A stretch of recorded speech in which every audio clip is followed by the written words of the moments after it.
this was actually about almost half a years ago. Yeah, we it was definitely a long time ago. Yes, definitely long time ago. Definitely But time I to only do it felt like once it was again. just yesterday. Right? Yes, and actually I need to go into presenter mode for this tier list, and oh my god, it actually made the thing look bigger. I will just quickly fix this. Hang on, guys. Let's see now. And there we go. Perfect. Okay. All right then. Perfect. I know that our head is kind of partially blocking some of the characters, especially on the far right side, but that's okay. Because unlike the last Honkai Star tier list, we're going to be going over both the waifu, the husbando, the low and the high. And we're going to be including all of the characters that was released officially, publicly in the game up to 2.2. At least phase 1 of 2.2. And this is all of the lovely characters from the game. So let me just explain about what the tier level is. First off, at the very bottom, we already have 3 characters added into this tier level. They are the chubby babies. Basically, they're literally chubby baby. Their thighs are literally chubby, short, and they kind of look like a kid. So that's the reason why they're in this tier level. And they are Hook, Clara, and Baidu. Like the last time, I think Clara is probably the most mature out of the 3, even though technically Baidu is the oldest one, but they look basically like a kid anyway, so that is why we add there anyway. Absolutely. Then higher above that is plain as babe / husbando. So basically they're like plain, but they're just still a babe or husbando. That's just it. After that, it is the soft pillow. The soft pillow is the type of character's lap where you want to just lay your head on their lap because they feel so comfy like a pillow. Then above them is the mommy / daddy-o lap. This is where this is the type of tier level where the characters' lap are very, very mommy lap, or you could say daddy-o lap, that you just want to hug or basically put your head laid down and just stay there forever. And then above there, it's the Crush My Skull level. This is the highest tier level. And this is where literally basically where we go a little bony and just want to say, crush my skull, just for pleasure. And that's just it. That is it. So that's kind of how things will work. Right. Yep. And also, why is the music turned off for such a... I'm going to turn on the music back on. I don't know why it's turned off for some reason. But yes, so that is all of that's the tier list level. And I see. Okay, so now that we're all set and good, I think we can finally begin. So, like in our last tier list, we're not going to go over any of the oldest character that we already gotten over. Like last time, we only did the females up until at least up until the latest version of Honkai Star. It probably was like, 1.4, 1.5. So right now, we include all of the characters from 2.2, at least up until phase 1. So let us begin with the very first one, and this is like probably the fan favorite character in the game currently right now, and that is, please welcome the one and only Acheron. So Acheron, what does she do? Well, she is basically a lightning agility character. She share the same elemental type and path like Kafka, but if you think she's a dot enabler, then she is not. She is mostly a DPS user. She does a very high crit damage, as well as you want to build her with a very high crit rate, because the way she worked is that at Eidolon level 0, you actually require to have 2 other Nihility units in the same team to make her work, because depending on how many debuff your enemy is inflicted, they also gain another kind of debuff called the Crimson Flow. And for if the enemy has about 9 crimson flow, then Acheron could do more damage on them. However, unlike any other character in the game, Acheron does not use an energy to activate her ultimate. The way to activate her ultimate has to do with that Crimson Flow debuff I mentioned about. Her ultimate, where her ultimate or her energy rate is supposed to be in battle, it is replaced by a black flower. Or personally, I like to say it's more like a black hole technically, and it literally is a black hole. But do not look too deep into it. Once she has like about 9 stacks, aka if any of the enemy has about 9 crimson flow at all time,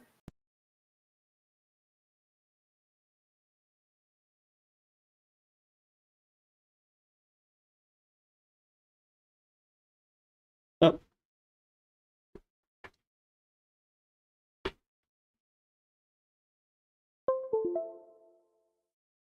then when the enemy has at least about like 9 debuff on them, then Black Swan can automatically you can activate her ultimate, and she could just activate her domain expansion and basically slash multiple enemy. For the first 3 attack of her during her ultimate phase, she does single target damage, and she automatically select on the one that has the most number of crimson flow on them. And each time she does damage on enemy with the crimson flow debuff, they loses 3. So if it starts at 9, it goes down to 6. For a second time, it go down to 3. Then her last, it go down to 0. And when after her 3rd attack, she declare an AoE effect damage on all the enemy and does quite a lot of damage. So yes, Acheron is very, very powerful. And for all of you who's like been a big fan of Honkai Impact 3rd, this is this game version of Raiden Mei. So now, where would Acheron fit in this tier list level? Personally, if anything, I say that Acheron will. I say for her, I was thinking that she definitely good in the mommy / daddy yo lab, but I personally think she's gonna be in the Crush My Skull tier list just because of how mysterious yet also terrifying about her. Why is she terrifying? But other than she looking very cool and all, she is, if you played through the game up until 2.1, it was revealed that she is in self-inhalator. She's the emanator of nihility, meaning that anyone that surrounds with her will be in quite of a huge danger because she find everything meaningless, and the eon that her path is on, the path of nihility 9, basically makes everything in the universe just purposeless and meaningless. And if we learn anything from that animated short trailer with Black Swan, wow, let's just say that Black Swan bite more than she could chew, and essentially she got a PTSD into when she was looking into Acheron's memory, and we don't want to see that ever again. And apparently Duolingo just joined the chat now. But anyway, so I think Acheron belongs in the Crush My Skull. What do you think, Astro? I think that's a very accurate representation. I also just want to point out that the thigh tattoo she has, I'm very partial to that. Yes, and plus, like, she is essentially the Raiden Mei, Honkai Star version of Raiden Mei. So yes, she is based on a very lovable character from that game too. And if you guys managed to play through the latest patch, well, you guys kind of already know who she really is and what her real name is. But for now, we're going to put her in the Crush My Skull. Yeah. And for anyone who's just joined into the stream, welcome to the live stream. And howdy, gift of greed. And very surprised to see Duolingo here. This is probably the second time I see them appear. All right, then. Next up, we have the Erudition, the Knights of Beauty. I like to call the fancy pants, but a very weird guy nonetheless. Please welcome Mr. Argenti. How about you take it here, Astro? What can Argenti do in the game? So Argenti is the best absolute. I'm gonna say it right out. He's the absolute best person for pure fiction. He is erudition, physical, amazing. Obviously, his normal attack is just single target, but his skill is a main part of his kit, as it is, AoE. And then his ultimate is actually a very fun and interesting, or it has a very fun and interesting mechanic, where it has technically 2 levels. So his ultimate has a first level, which is all AoE, of course, but it is a lot better for clearing, kind of the lower tier mobs that can more or less get one shot. But it also has a second tier where it deals even more damage and can be a lot better against some of the higher tier mobs. And I also want to point out that running him in the auto battle is actually, like, his AI in auto battle is actually very smart. So he will, if you're farming, just for like the experience capsules, for example, he will only ever use his tier 1 ultimate until you get to like the last stage where they have more of the boss type monsters, and then he'll use his he'll save up to have his higher tier ultimate for them. Right. Yeah, I remember that Argenti has a little special thing about his ultimate. Your sentry could use his ultimate twice, and his second phase of his ultimate can do more damage. And the difference you can tell is that at the end, the rows that appear, it explode. Yeah, it. So, where do you think Argenti belongs to? I'm just gonna put it. I'm gonna immediately put him in the Crush My Skull tier. Number 1, he has armor. Not very nice against. That's true. Not very nice against your skull anyway. But number 2, I'm very partial to physical characters, and he's just a beautiful man. I have to. He is a Knight of Beauty who follows an Eon of Beauty that supposedly it's dead, but we don't know about that. Supposedly, allegedly, the Eon of Beauty is dead. But, okay then, so you do have a good argument. I would say I have no argument against Argenti other than he's just a very strange man, a very flamboyant man for sure, but very strange nonetheless. I guess he will go with the Crush My Skull. Hopefully the Knight of Beauty won't look too deep into Acheron's thing with her black hole and stuff while he's there. But next time we have another. I don't know if this character is considered to be husbando, but this character is kind of stuck. I don't want to call him a piece of shirt bag, but please welcome the leader of the security guard at Herta Space Station, the terror of the great almighty Lord Pippi. Please welcome Arlen. And all I can say about Arlen is that he's a piece of shirt bag. Like I said before, Arlen, he is I know he's a lightning, but what path is he at the end? Destruction. Destruction? Yeah. Oh. Well, only thing I do know about how Arlen work in the game is that you're gonna have to get him his HP at the lowest possible to do the most damage. That's what I know. But unfortunately, because of that's his mechanic and his stick, essentially, this makes him the most unusable character in the game. At least as of now in Honkai Star Rail.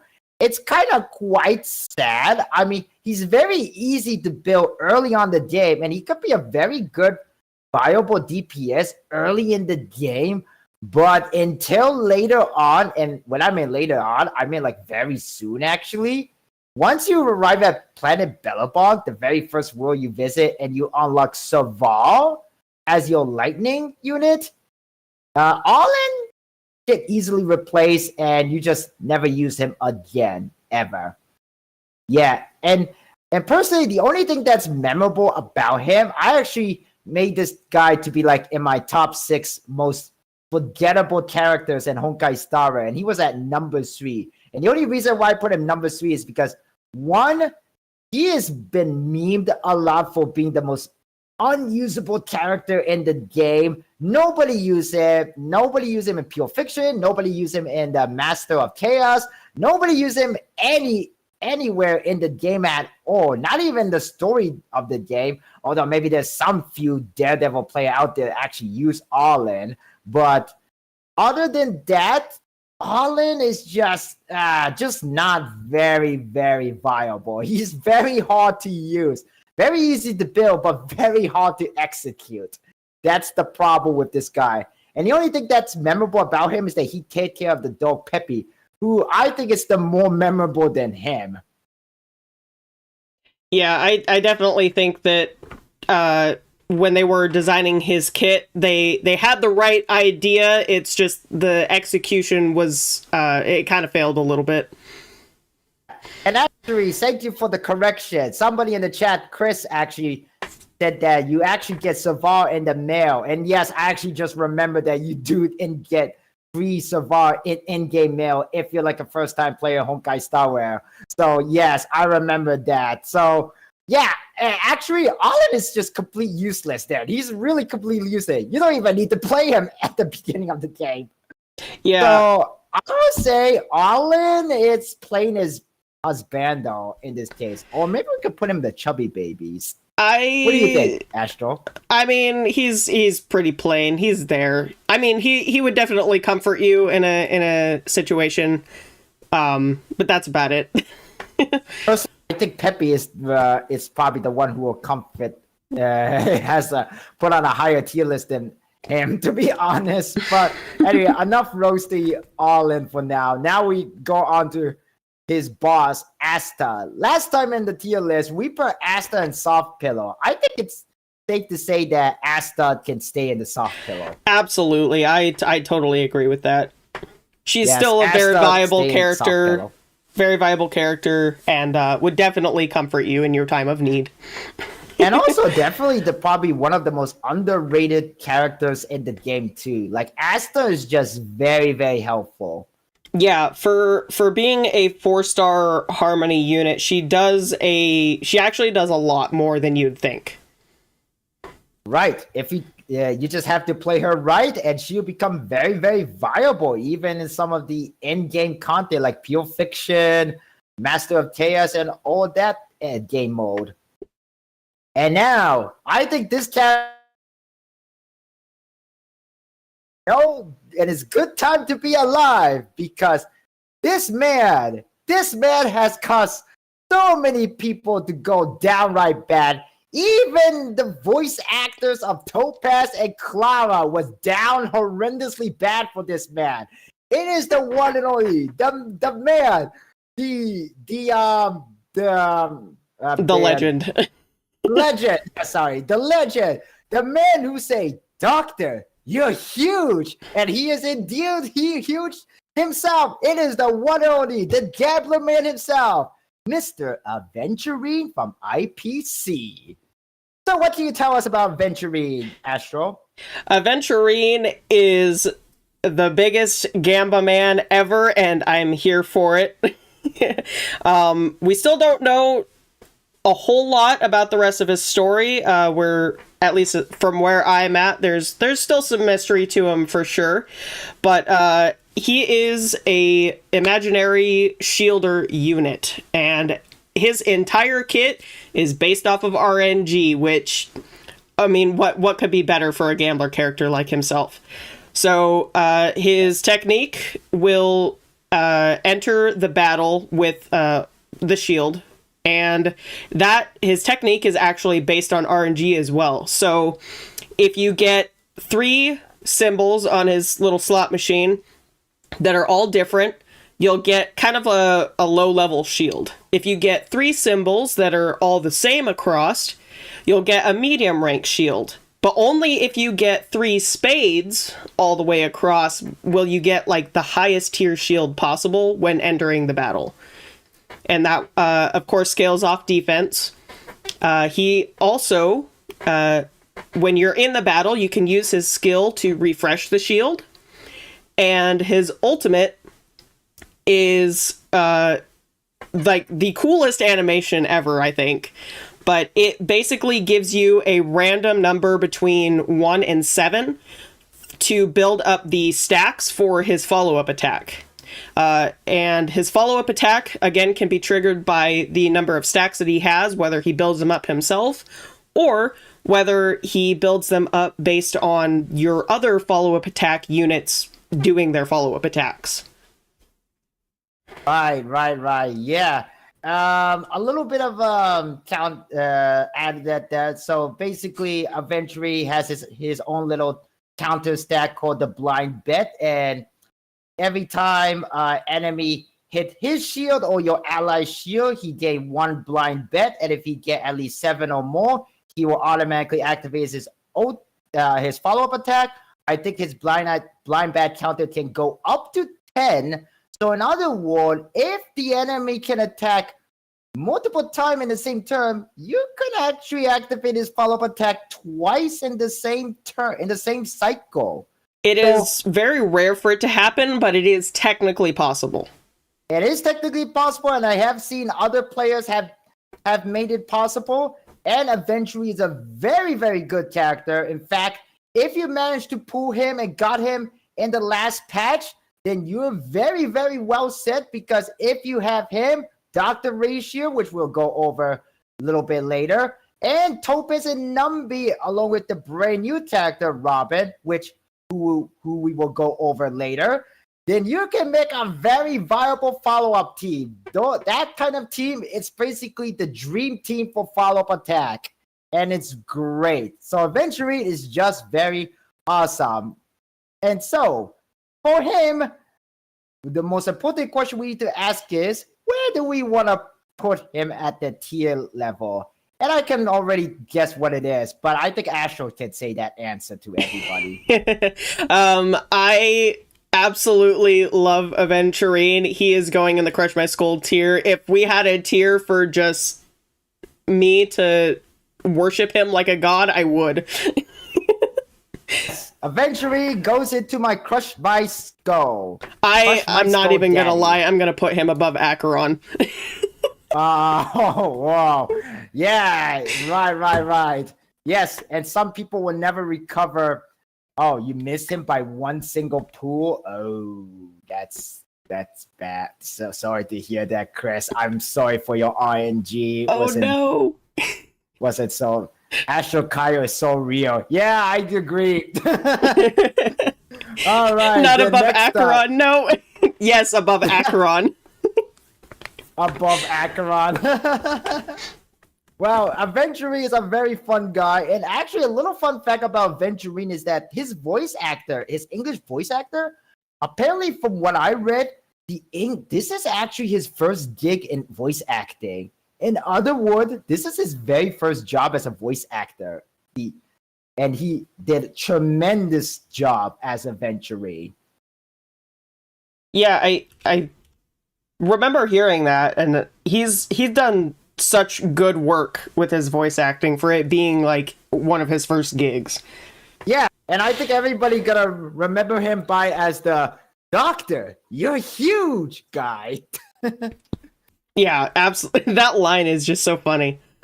Yeah, I know. It's so funny. It's so suggestive at the same time if you think too deep on it. But anyway, moving on, we have the Memo Keeper from the Garden of Recollection, and also the one who got a huge PTSD from Akira because, if you watch that animated short, then you know the reason why.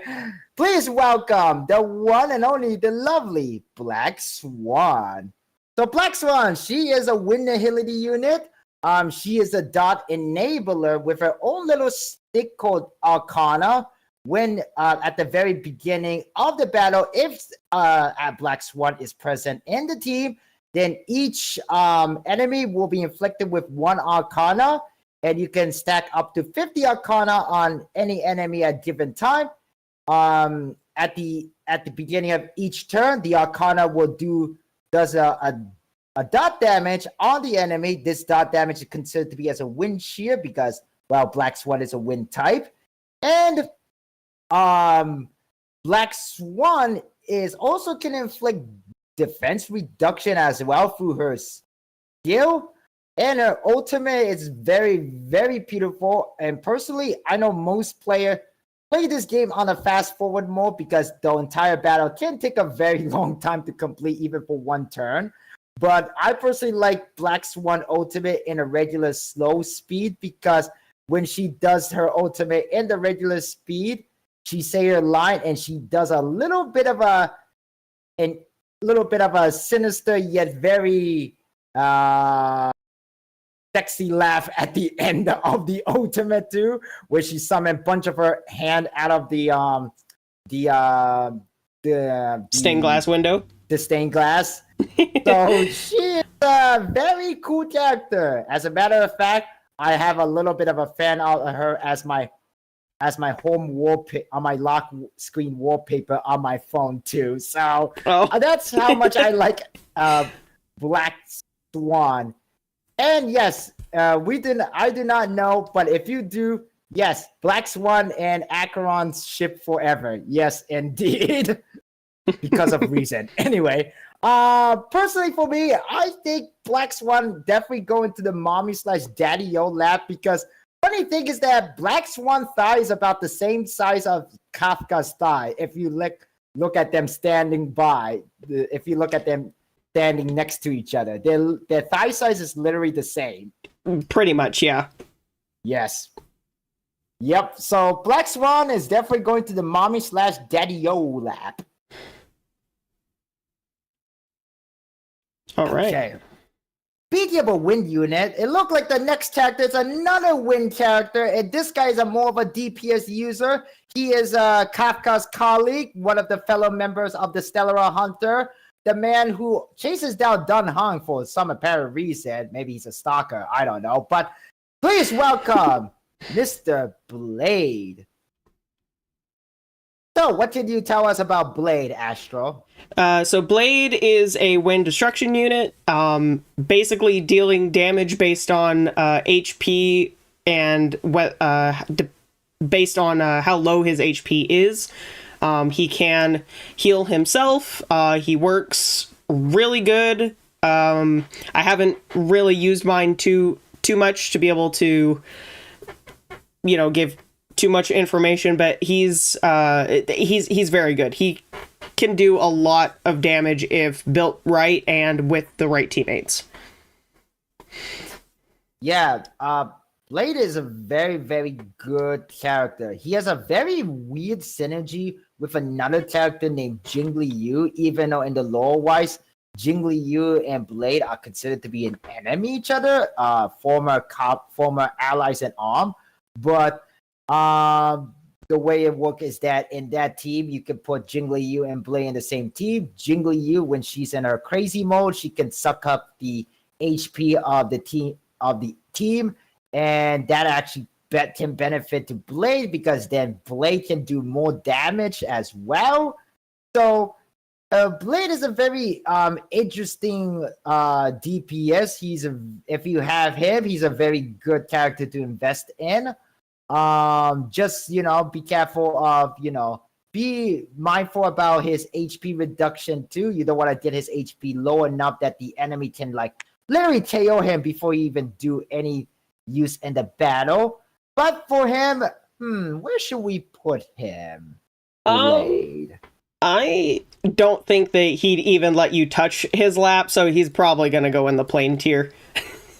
Okay, then. I agree. He is hot, but I really don't think he'd let you go anywhere near him. Right. If anything, it's not the lap that you could actually touch his lap. No, what you'll be touching from here is his sword. Pretty much. He's the one who will pull the sword on you. Pretty much. Okay, now we have another wind character. This character, for some other reason, is kind of indirectly demanding me to build her. Please welcome the Supreme Guardian of Belobog, Bronya. So we already went over Bronya, but to make it a little bit short, she is a wind Harmony character. Her stick is that she can do an advance forward on your single allies. So in other words, your allies can go another turn even after they completed the turn. And she can do that if you pair up her with Zilly, her girlfriend. But Zilly can literally go again and again because of her little shtick that can do to her mechanic. And Bronya is just overall a very good Harmony character to unlock. And lucky for all Star Rail players, she is actually a standard character. In other words, you can actually pull her anytime you want through the standard banner. And I think the last time we put her in the tier list, she was in the Mommy Lab. And I don't think there's nothing changed about that. Unless you have a different opinion now, Astro. No, I think mommy tier's pretty much there. She definitely gives off those vibes. Yes, she definitely gives up the vibe. And again, like Acheron, Bronya has happened to be one of our fan favorite characters from the original Honkai Impact Earth. But this Bronya is different from that other Bronya. Now, we are going over the next character. I actually mentioned this during the Blade segment. Please welcome. Well, this is kind of a little bit awkward because we have a 2 version of him here. But first, we're going to go with the first version, and that is the 5-star limited imaginary character, Dunhung Inhibitor Lune. What can you tell us about Dunhung Inhibitor Lune compared to his 4-star version? So, Inhibitor Lune is an imaginary destruction unit, unlike his Wind Hunt 4-star counterpart. He has another stacking ability. Basically, you can use his skill up to 3 times in order to boost the damage of his normal attacks. And he obviously will do AoE damage based on that. His ultimate will also refresh the stacks and basically give you an instant charge 2 or 3. I do not have him on my account, unfortunately, so I haven't been able to really test him too much, but he can dish out some damage, I will say that. Yes, he definitely can dish out some damage, definitely, for sure. And if you manage to have another Harmony character, which we'll go over later today, Sparkle, then this man, you could actually activate the enhanced basic attack anytime you want, and you're most likely won't run out of the skill point if you manage your skill point use very well. And so for Dunhung Inhibitor Lune,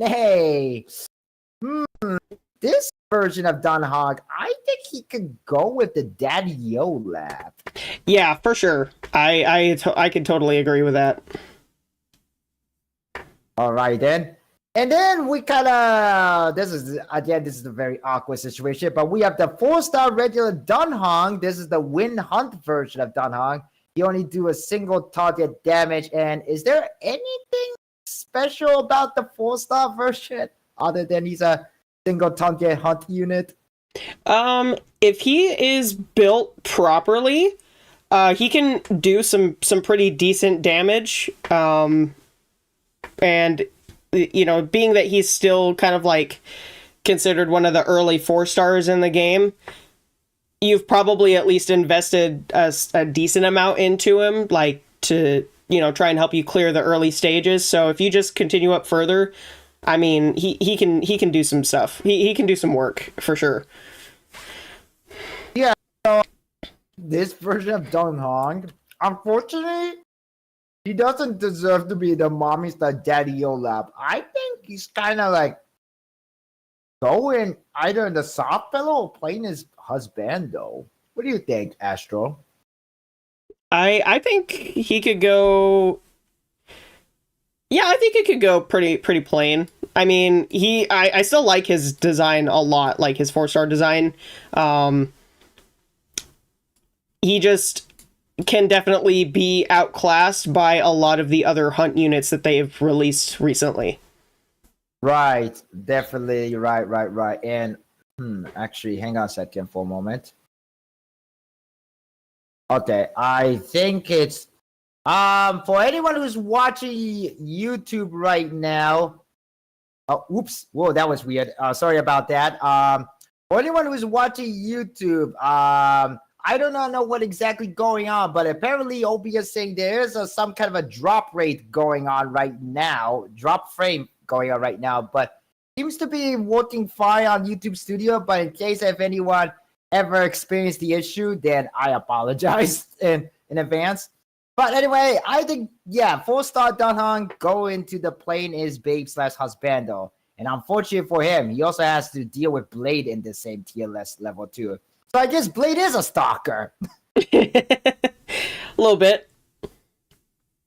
Yes. Now, okay, Asho, we need to get this tier level for this character right, because, oh wow, he's going to judge us. Oh, yeah. Especially our IQ. So please welcome the man from the Intelligentsia Guild, and also sort of an associate to the IPC, a colleague to Aventurine. Please welcome the one and only Dr. Veritas Ratio. What can Dr. Ratio do, Astro? Dr. Ratio is an imaginary hunt unit, and he deals a lot of follow-up attacks. He can, so he deals follow-up attacks based on the amount of debuffs that the enemy has. So very similar to Acheron in the fact that they want their enemies to be absolutely overloaded with debuffs. But he also can, like, his follow-up attack is also based on a percentage. So that kind of goes along with his theming of being very smart and intelligent. It's a percentage chance. His ultimate is very cool. He just drops a giant quartz pillar on you. I mean, what more can you say? He's absolutely beautiful. Yes, very absolutely beautiful. He is a very, very calculated man, because of course he is a member of the Intelligentsia Guild, so he's a very, very smart man, probably one of the smartest character in the Honkai Star Rail as of now. And a little bit of a fun fact, if you look at his splash art, he does this little L pose, like L to the ratio pose, basically, a lot of people say. And the thing about it is that his Japanese voice actor also voiced another character that do the same L pose, and that character is Kakyoin from JoJo Bizarre Adventure Part 3. So in other words, the entire thing about Dr. Ratio, it's a freaking JoJo reference. Yeah, I also found that to be absolutely hilarious. And I think it's absolutely the sickest thing. Yes, it's really cool. I actually really love that we actually have a legitimate JoJo reference character in the game now. And Dr. Rachel is very cool. I actually really need to build a follow-up team with him now that I have Robin, Topaz, and Aventurine. I really need to build it. But most importantly, before that, we need to decide which tier level he belongs to. I am Dr. gonna immediately Ratio. put him in daddy tier. Okay, so Daddy it's Olap. Daddy Olap. Yep. All right, then. Daddy Olaf. Hopefully, he'll give us an A+ for this. I think we'll at least be able to pass the test. Hopefully, pass the test. All right, everyone. We already went over this character before. This is actually one of Astro's favorite character. We have the Quantum Preservation Fushuan. And Fushan is actually going to be returning for a rerun in about a couple weeks from now, actually. Like beginning of June or end of May, actually. But I think the last time we put Fushan, I think she was plain as babe? Just because... Yeah, I think so. I don't think we put in the soft pillow. I don't think we did. No, I think if we have anything to learn from Qingchua, she wouldn't let anybody near her within a 10-foot pole. Okay. Yeah, anyway. Yeah, unfortunate for her, even she did not predict this, but she is in the plane is babe / husbando. Speaking of husbando, we have I would say our very first like himbo like character. And this character was a quite of a red herring when he played his role in the story, as of the story in Honkai Star Rail. But overall, he's not a very bad guy. He's mostly a very chill, a very cool character who make a very delicious combination of drink with involved with soda, kind of a reference to alcohol actually. But in Honkai Star Rail, they don't have actual real alcohol in the game, although they do have a reference to it. Please welcome Mr. Gallagher. So Gallagher is a fire abundance character. He is a healer actually, but his stick is a little bit interesting. Thing about Gallagher is that he is kind of mainly focused on break effect. So he does a single target with his basic attack, but his ultimate does an AoE damage, and after his ultimate, first of all, his ultimate inflicts a certain debuff on the enemy, and when the enemy is on that certain debuff, his basic attack is also enhanced if he attacked that enemy with that certain debuff, if I am correct on his mechanic. And plus, he also heal your ally with a can of soda. So that's kind of his interesting little stick, because that's kind of referred to him as a bar mixer. He mixes different drink. If you ever went to an actual real bar, you might have seen bartender mixes different ingredient in to make a single drink. So yes, Gallagher, it's a very interesting character. He was sort of a red herring in the story of Honkai Star Rail and Penacody, but overall, he's not a bad guy. I would say that for Mr. Gallagher, to be honest, he's kind of in a soft pillow tier list. Not gonna lie, I think I'm gonna put him in daddy tier personally. I love a man who can make a drink. Okay then, so we're gonna have to decide this by head and tails now. So I'm gonna switch to a different page and put head and tail. All right then, so all right, Chad, we're gonna decide where Gallagher's gonna be in. Is he gonna be in the soft pillow or the Daddy-O lab? So head will be soft pillow and tail will be the Daddy-O lab. All right, here we go. And it's soft pillow. So he goes into soft pillow. You know, it's not that bad of a thing to have some varying tier lists. I'm sure everybody else would have their own variation as well. Indeed.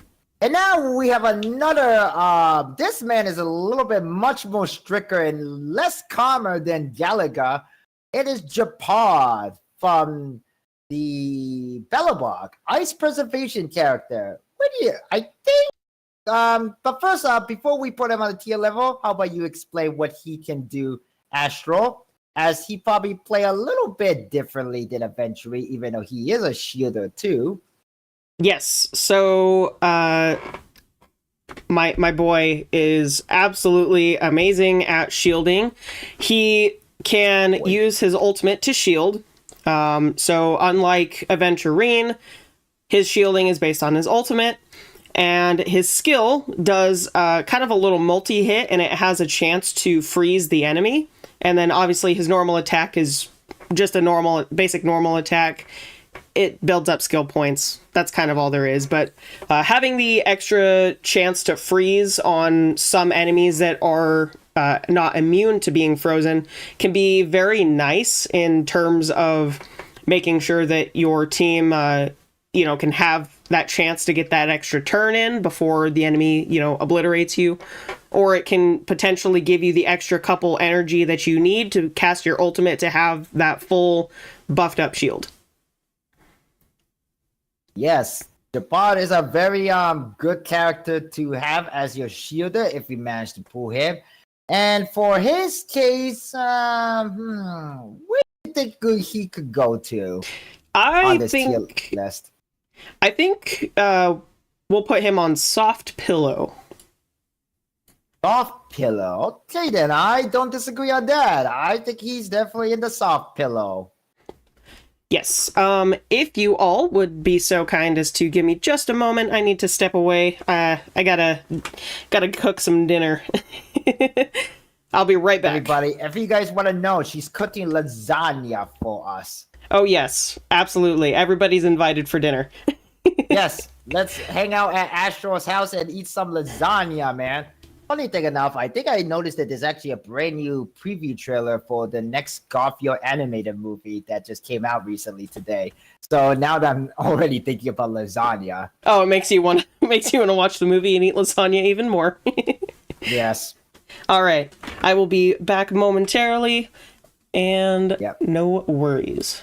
All right then. Okay, while we're waiting for Asher to come back, yeah, I hope that all of you guys are enjoying this live stream, and if you do, please consider giving it a like, hit that subscribe button if you haven't yet, and check my other Honkai Star Rail related content, and check out Astro Kyle's YouTube channel as well.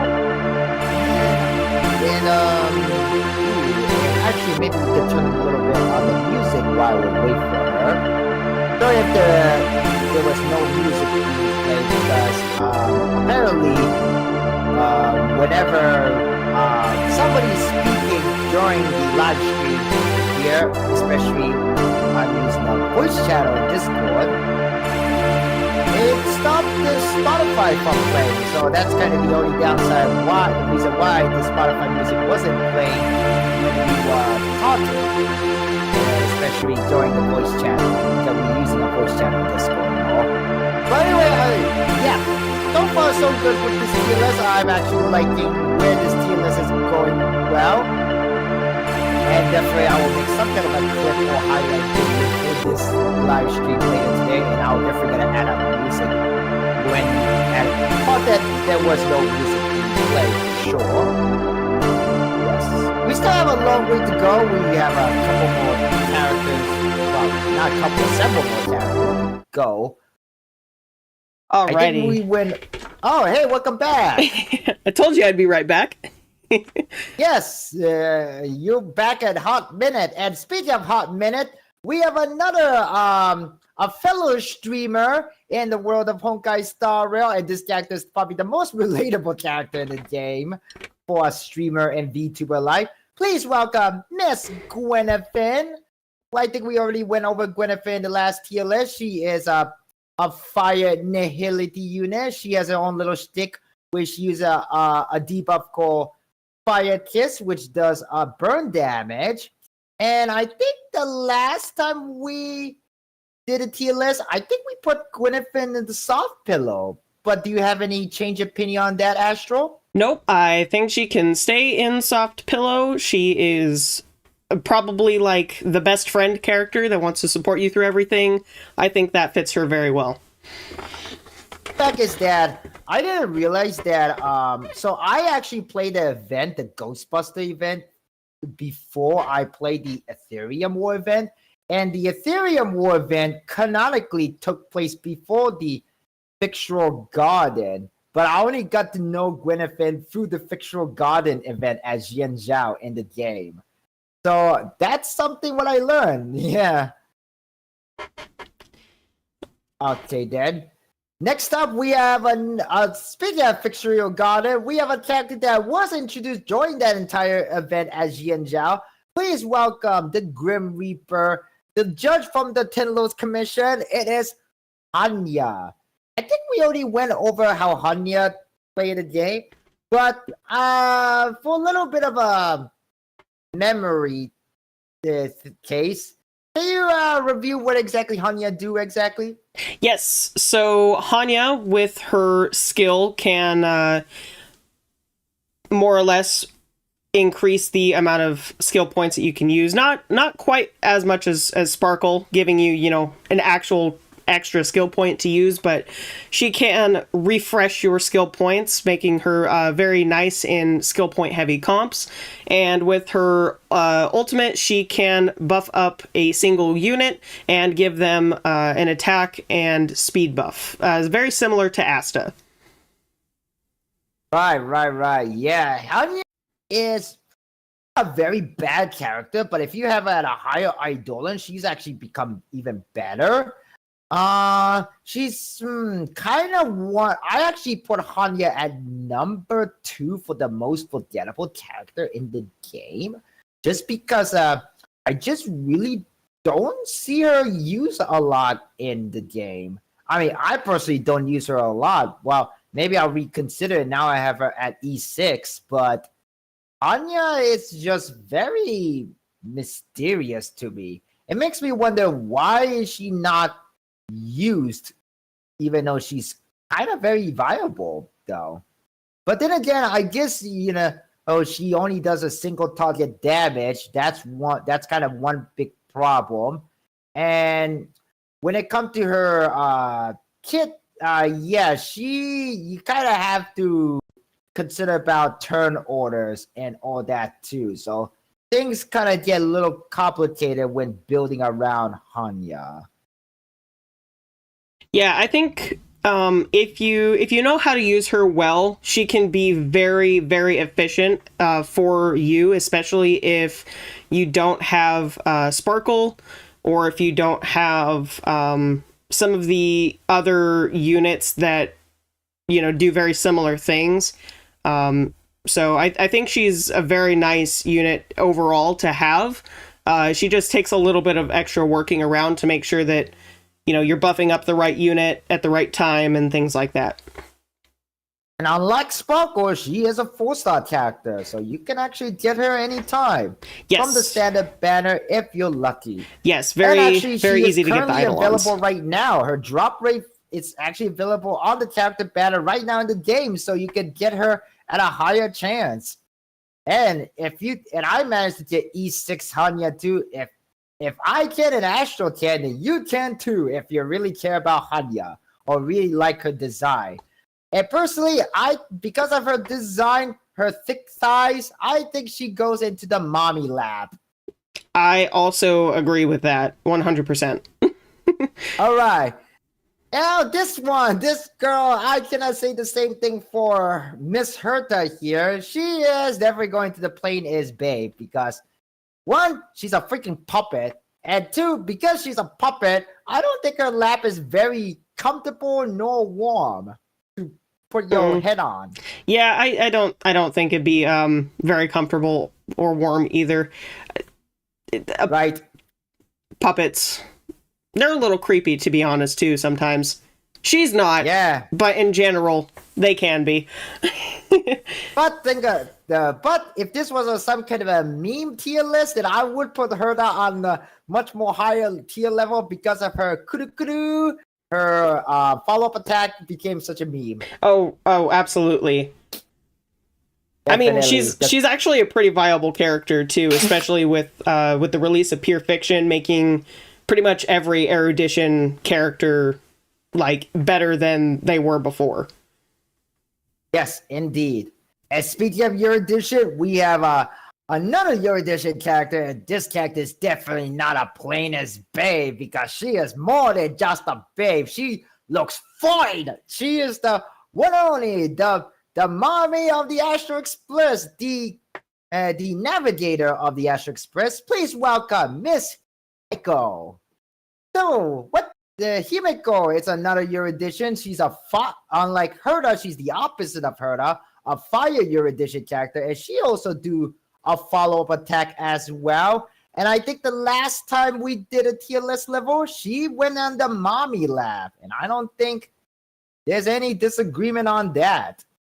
I also do not disagree with that. However, I am going to have to put her above Dunhung and Bibiter Lune because she drinks coffee. I also drink coffee. We shake hands. Okay, let me just change the order here, and you also mentioned put Aventry above Akron too. I thought you were joking that, but I guess you are serious too. So I was absolutely serious. You can leave your tier list however you feel. I personally just have to put him above everybody else.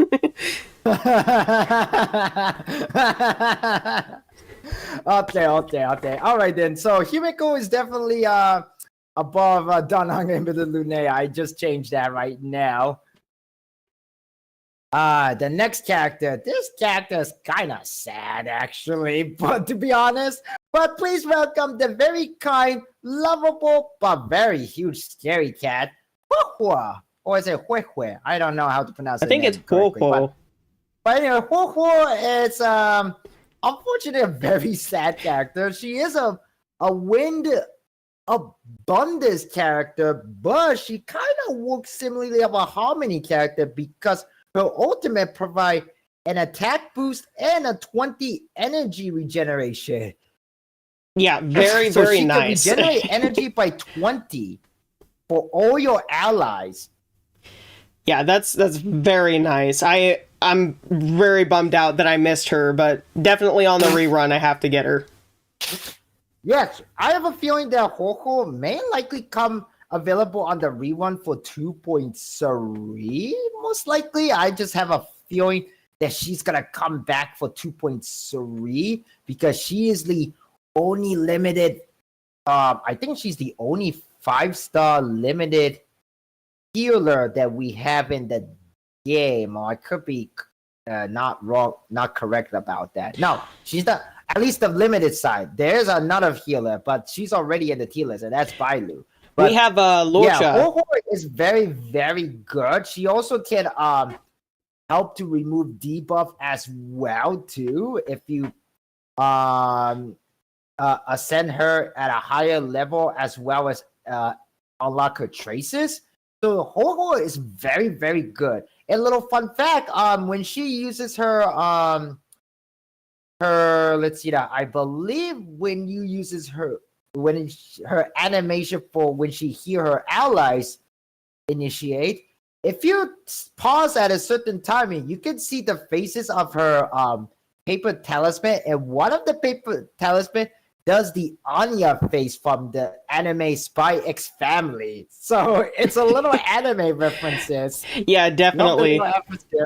And I think Ho-Ho, the last time we put her in the tier list, she was a chubby baby.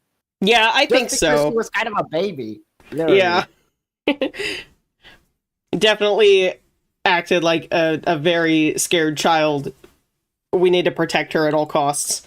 Yes, she's definitely a scared child, and unfortunately, her own tail actually abuses her to be brave too. Unfortunately, and also fun thing about Ho-Ho is that I'm actually kind of a little super jealous of Ho-Ho because there's a little fan comic of her with introducing herself to the dot team, and that dot team consists of Kafka, Black Swan, and Ruan Mei, who we will go over a little bit later.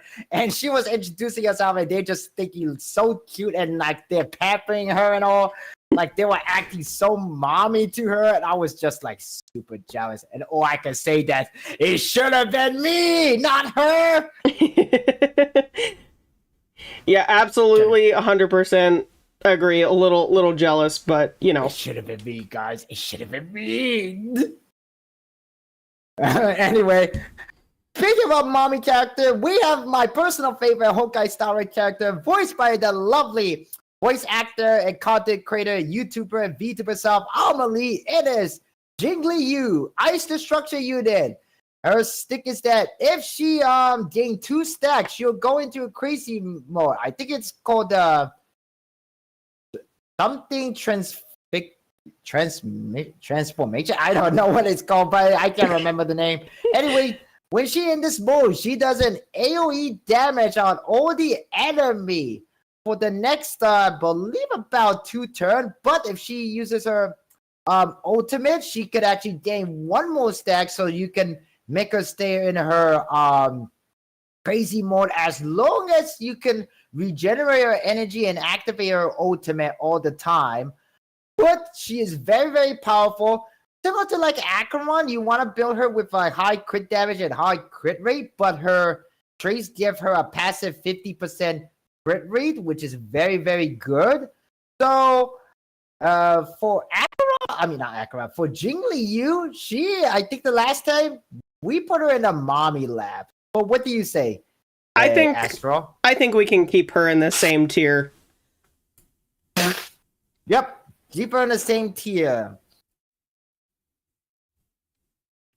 And now this is gonna be interesting. We have Amelie Tech Support, aka the General of Xianzhou Alliance. Please welcome General Jing Yuan. What can Jing Yuan do, Astro? Jing Yuan is a lightning erudition unit, also with and not necessarily a follow-up attack mechanic, but he has kind of a additional attack with the Lightning Lord.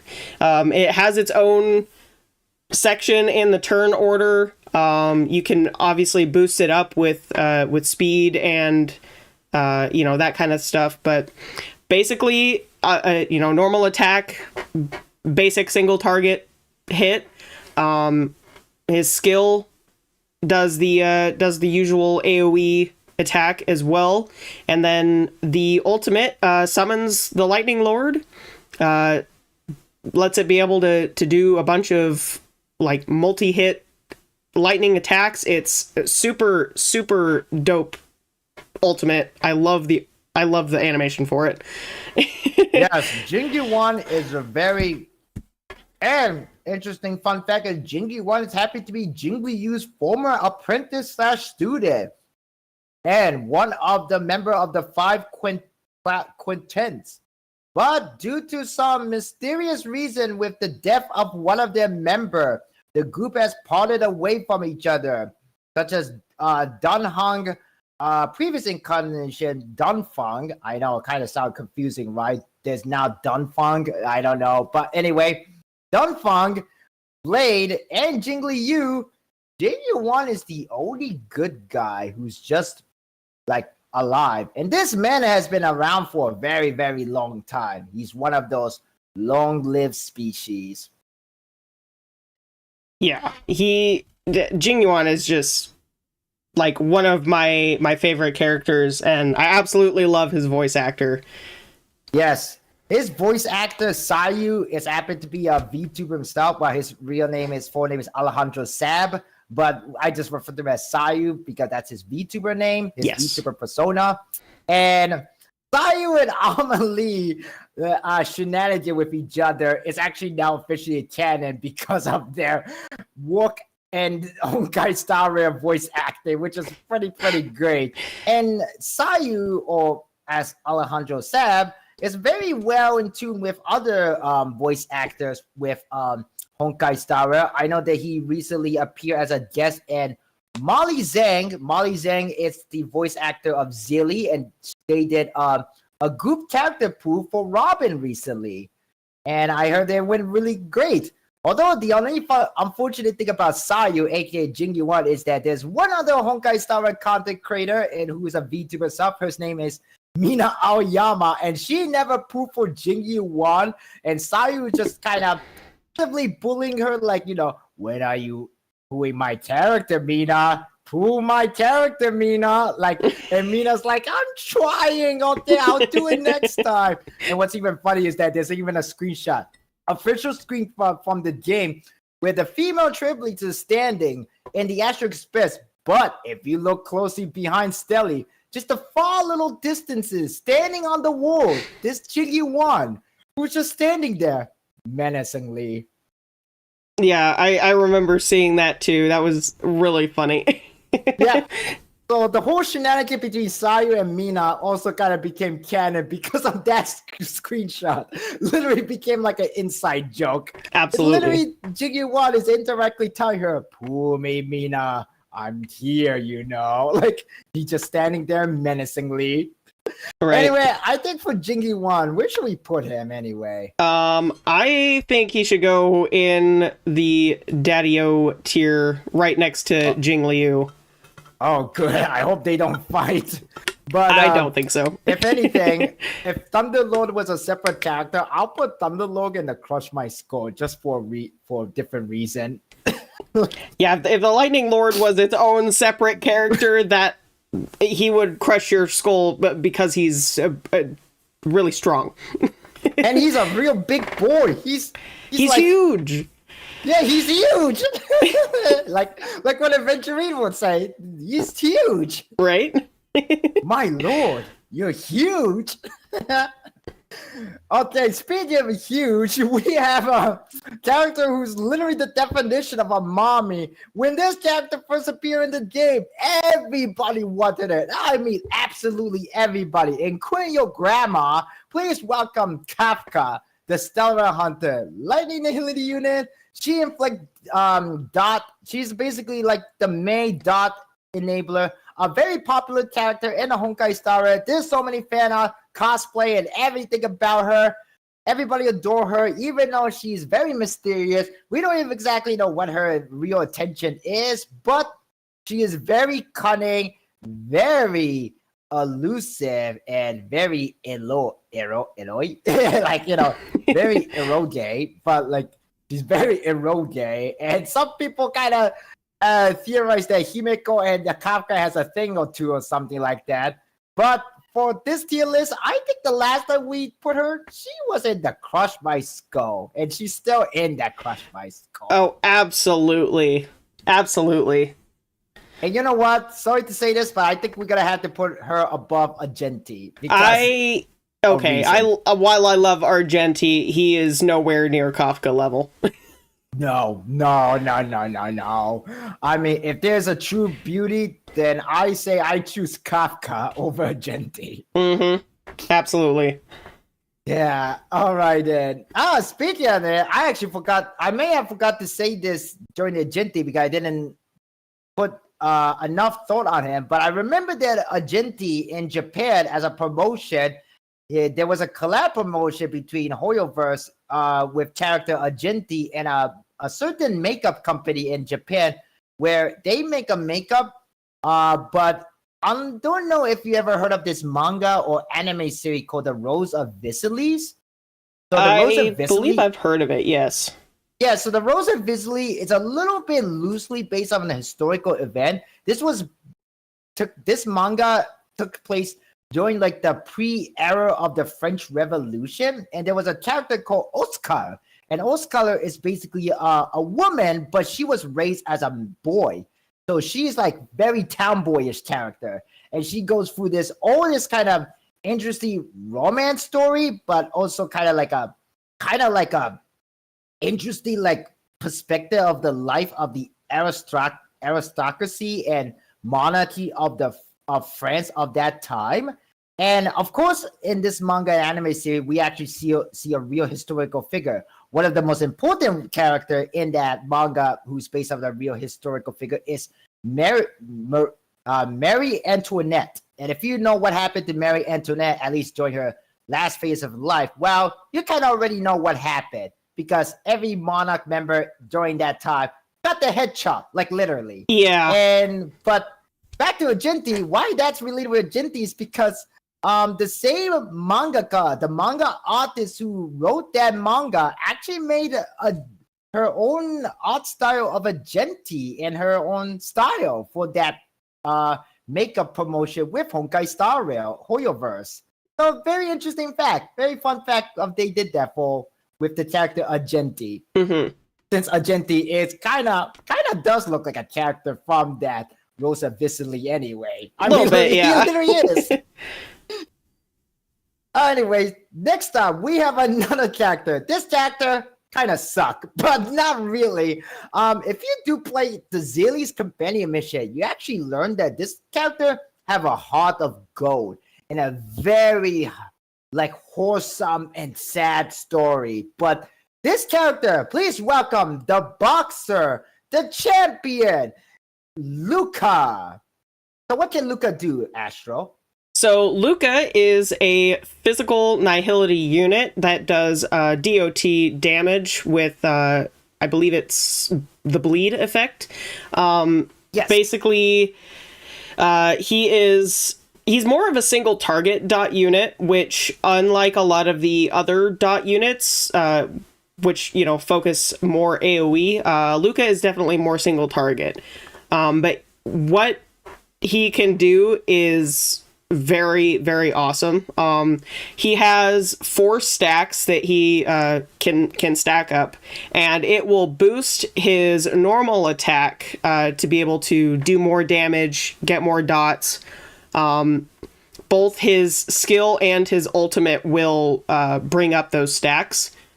And basically, let me just put it this way. Bleed and physical break are some of the strongest like break effects in the game.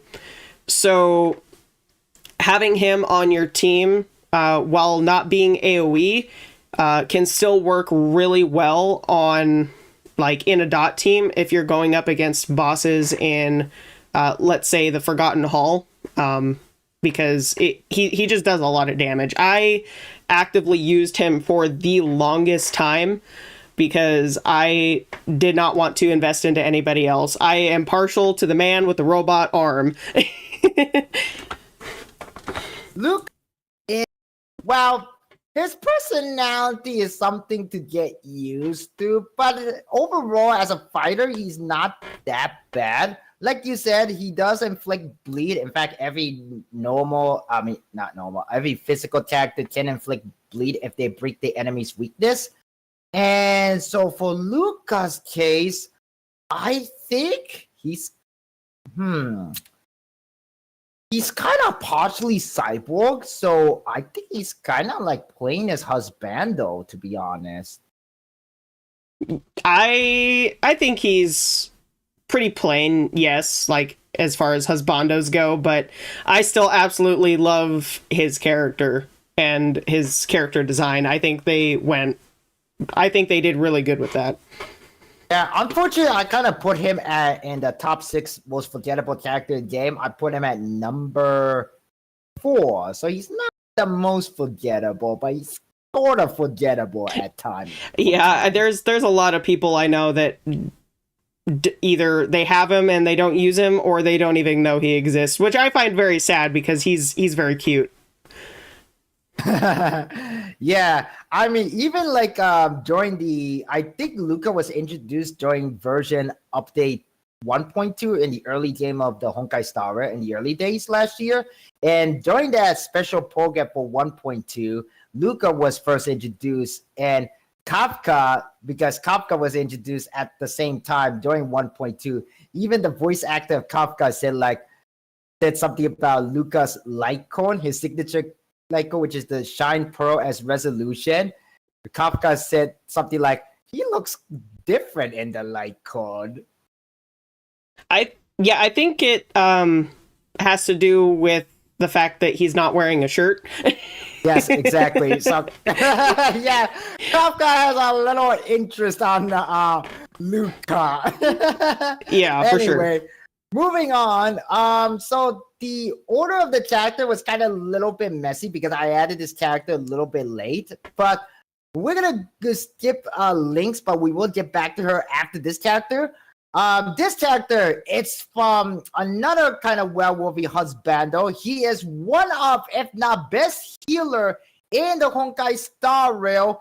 But when his rerun happened about a month or 2 ago, he's kind of was put in a very difficult situation because he was like between Acheron and other werewolfy 5-star limited character at the time.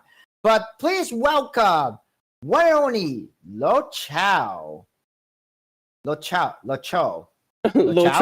I think. Lo Chao. Oh, sorry, Lo Cha. I don't know why I say Lo Chao. Like Chow. It's okay. I'm also not the greatest at pronunciation. Yeah, I mean, some of these characters' pronunciation is so hard. No, yes. What Lo Chao can do? Oh, Lo Cha. He has the ability to heal you and heal you a lot. He scales off of attack, so if you're running him in like a damage over time team, for example, any attack boosts that you may get, like from Asta, for example, will not actually go to waste. They'll actually be very helpful for him to deal damage and heal you for a lot more. His ultimate also has the ability to remove buffs from the enemy. So, for example, there's the one enemy that can... It's one of the big shield guys with the flowers. I forget what they're called, but he can like that enemy can like revive itself or bring other units onto the field with it, and he has the ability to just completely say absolutely not, you are not going to do that. So very helpful. Right. I think I know what enemy you're talking about, but I actually have never seen that character revive themselves. The one with the big shield. Yeah, I think it brings other units to the field with him. Yes. But yeah, Luocha can basically say, no, that's not happening.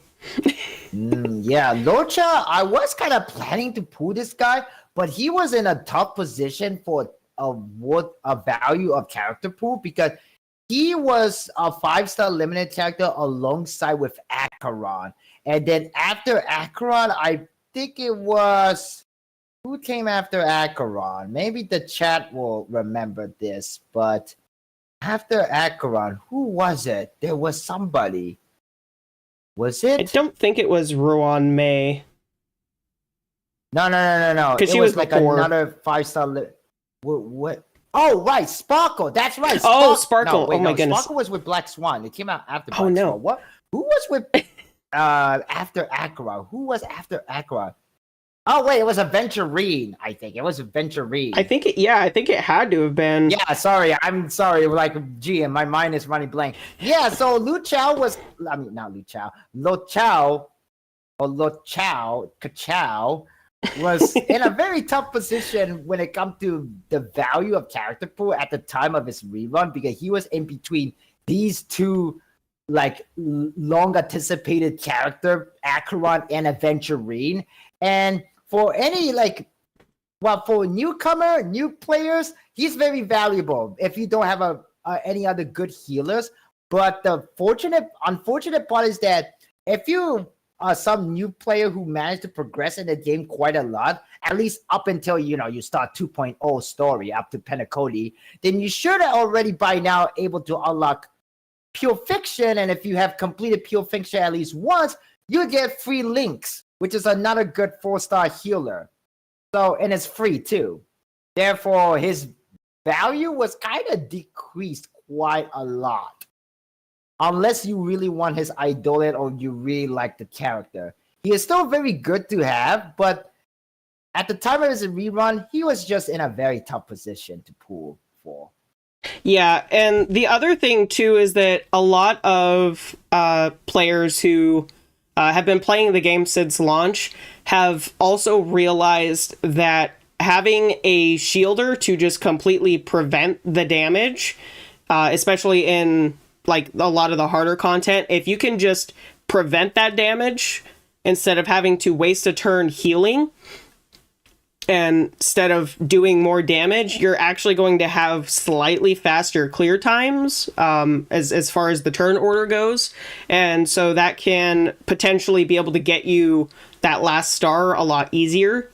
I also have noticed that in like a lot of gacha games that do a similar thing. So you'd rather just run a shielder instead of a healer and be able to dish out more damage that way. Right. Yeah, so not saying that Lo Chao is gonna become obsolete, but his usage and the meta is probably gonna get lower than lower depending on how things go. Let's just say that much. So for Lo Chao, where should we put him in the tier list? I think... Oh man, I'm kind of debating on whether he's plain or whether he's daddy lap. Because I really like his design. Lo Chao is that he carries a coffin with him. Just exactly whose coffin is that and why, I wonder. I mean, it could be his own. Maybe he's just preparing for his own death. Who knows? Actually, he did kind of explain that it's for a friend, but yeah. Other thing about Lo Chao is that he's kind of accused to be in a cahoot with Jingli Yu too. So even though the man is on the path of abundance, and abundance is actually the enemy of the hunt. Yeah. I think for now we could probably just put him on plain. Yeah, let's put him on a plain. Plain is babe or husbando. Now we're back to the right order. We have little Linksy, Savard's youngest sister, and also the youngest sibling of the Landau siblings. Lando family. Yeah. I believe, I think we put her in the plain as babe, but she kind of could go in the chubby baby too. I think we're just gonna move her down to chubby babies if she wasn't there before. She's a very good character, but I don't want to push my luck putting her any higher. Yeah, me either. Then we have the mascot character, March 7. Dear old sweetheart March 7. As well as very mysterious of her own too. So where should we put her? I think the last time we put her, she was in the soft pillow. Yes, March 7th, definitely soft pillow. Yep, we're gonna put her in the soft pillow. Okay, so the next character, this character, I thought he was like considered to be the very first femboy in this game. Please welcome the hotel boy of the Penacony, and it is the one and only Misha. So, what can you tell? Do you know anything about Misha? Because I have no idea, other than he has the same element and path like Jingli Yu. Yeah, so I think he definitely has more of like a freeze type mechanic to him. That's basically it. I have no idea. I could be completely wrong. He is a 4-star character. He actually, if you build him well enough and correctly, he does do quite a lot of damage. Yes, I have seen quite a damage. I have seen some videos. I also love that his ultimate is literally him like pushing the cart of bandages and accidentally dropping them all on the enemy. Yeah, that's super super cute animation for his ultimate. Yeah, exactly. Although for anyone who's probably played through the story and completed the latest story, Honkai Star, Misha actually somewhat of an important character, very important character actually. But I won't say anything other than that. But for Misha, I think he's in a chubby baby. Yeah, I can't justify putting him any higher. Yeah. Yep. He's in a chubby baby with all these bunch of girls. Right. Then we have another very, very lovely, very kind mommy character. It is Natasha, the doctor of the underworld. And I think the last time we put Natasha, I think she was either in the soft pillow or the mommy lap. I think we put her in the mommy lap just because she has some very, very nice assets. Yes, very nice asset. And she has a big gun too, quite literally. Absolutely. And if I get sick, I would get my prescription from Natasha herself. Absolutely. I'll pretend to be sick just to meet her. Right. And get taken care of by her too.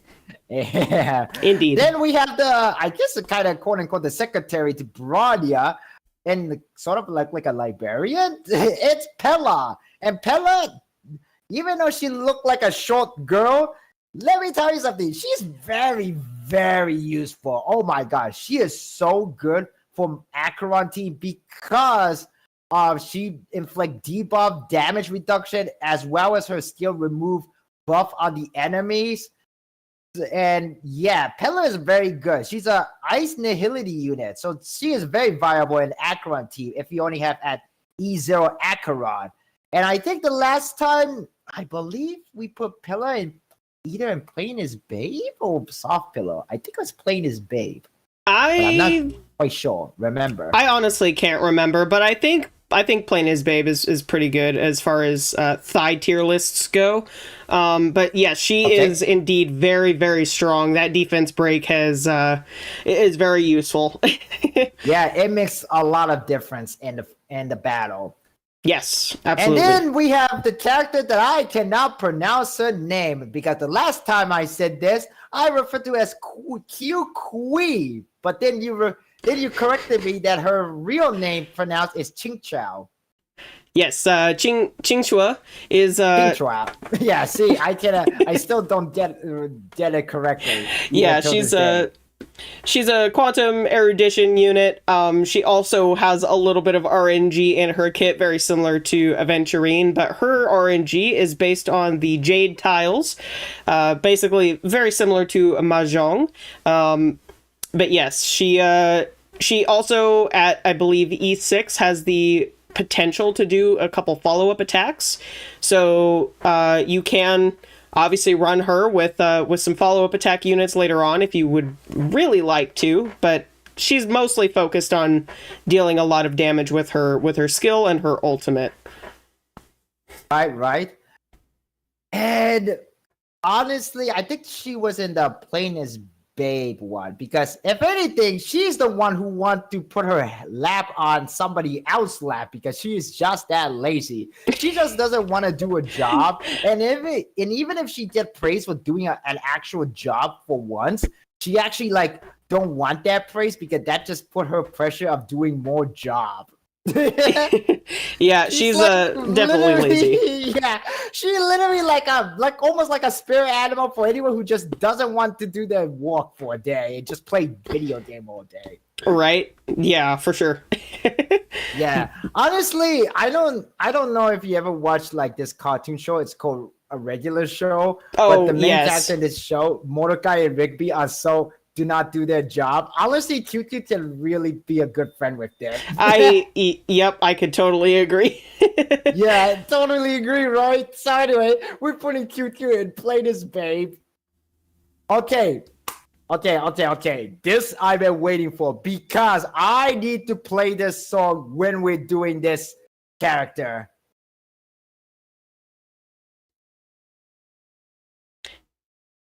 Oh yeah, we definitely got to get her song in here. Yep, play this song and please welcome the one and only, the superstar of the Honkai Star universe, the idol, the queen, the legend. It is Robin! And I'm just was waiting for the part when she say, "Welcome to my world." And I love this character. Robin is just really awesome. She is a physical harmony character.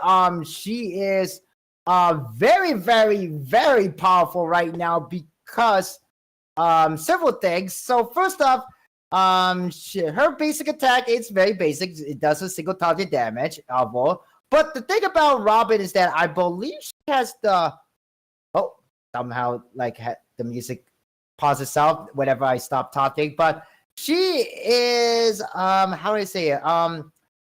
She has the highest energy rate, I think at 160, when most of the character in the game is 140.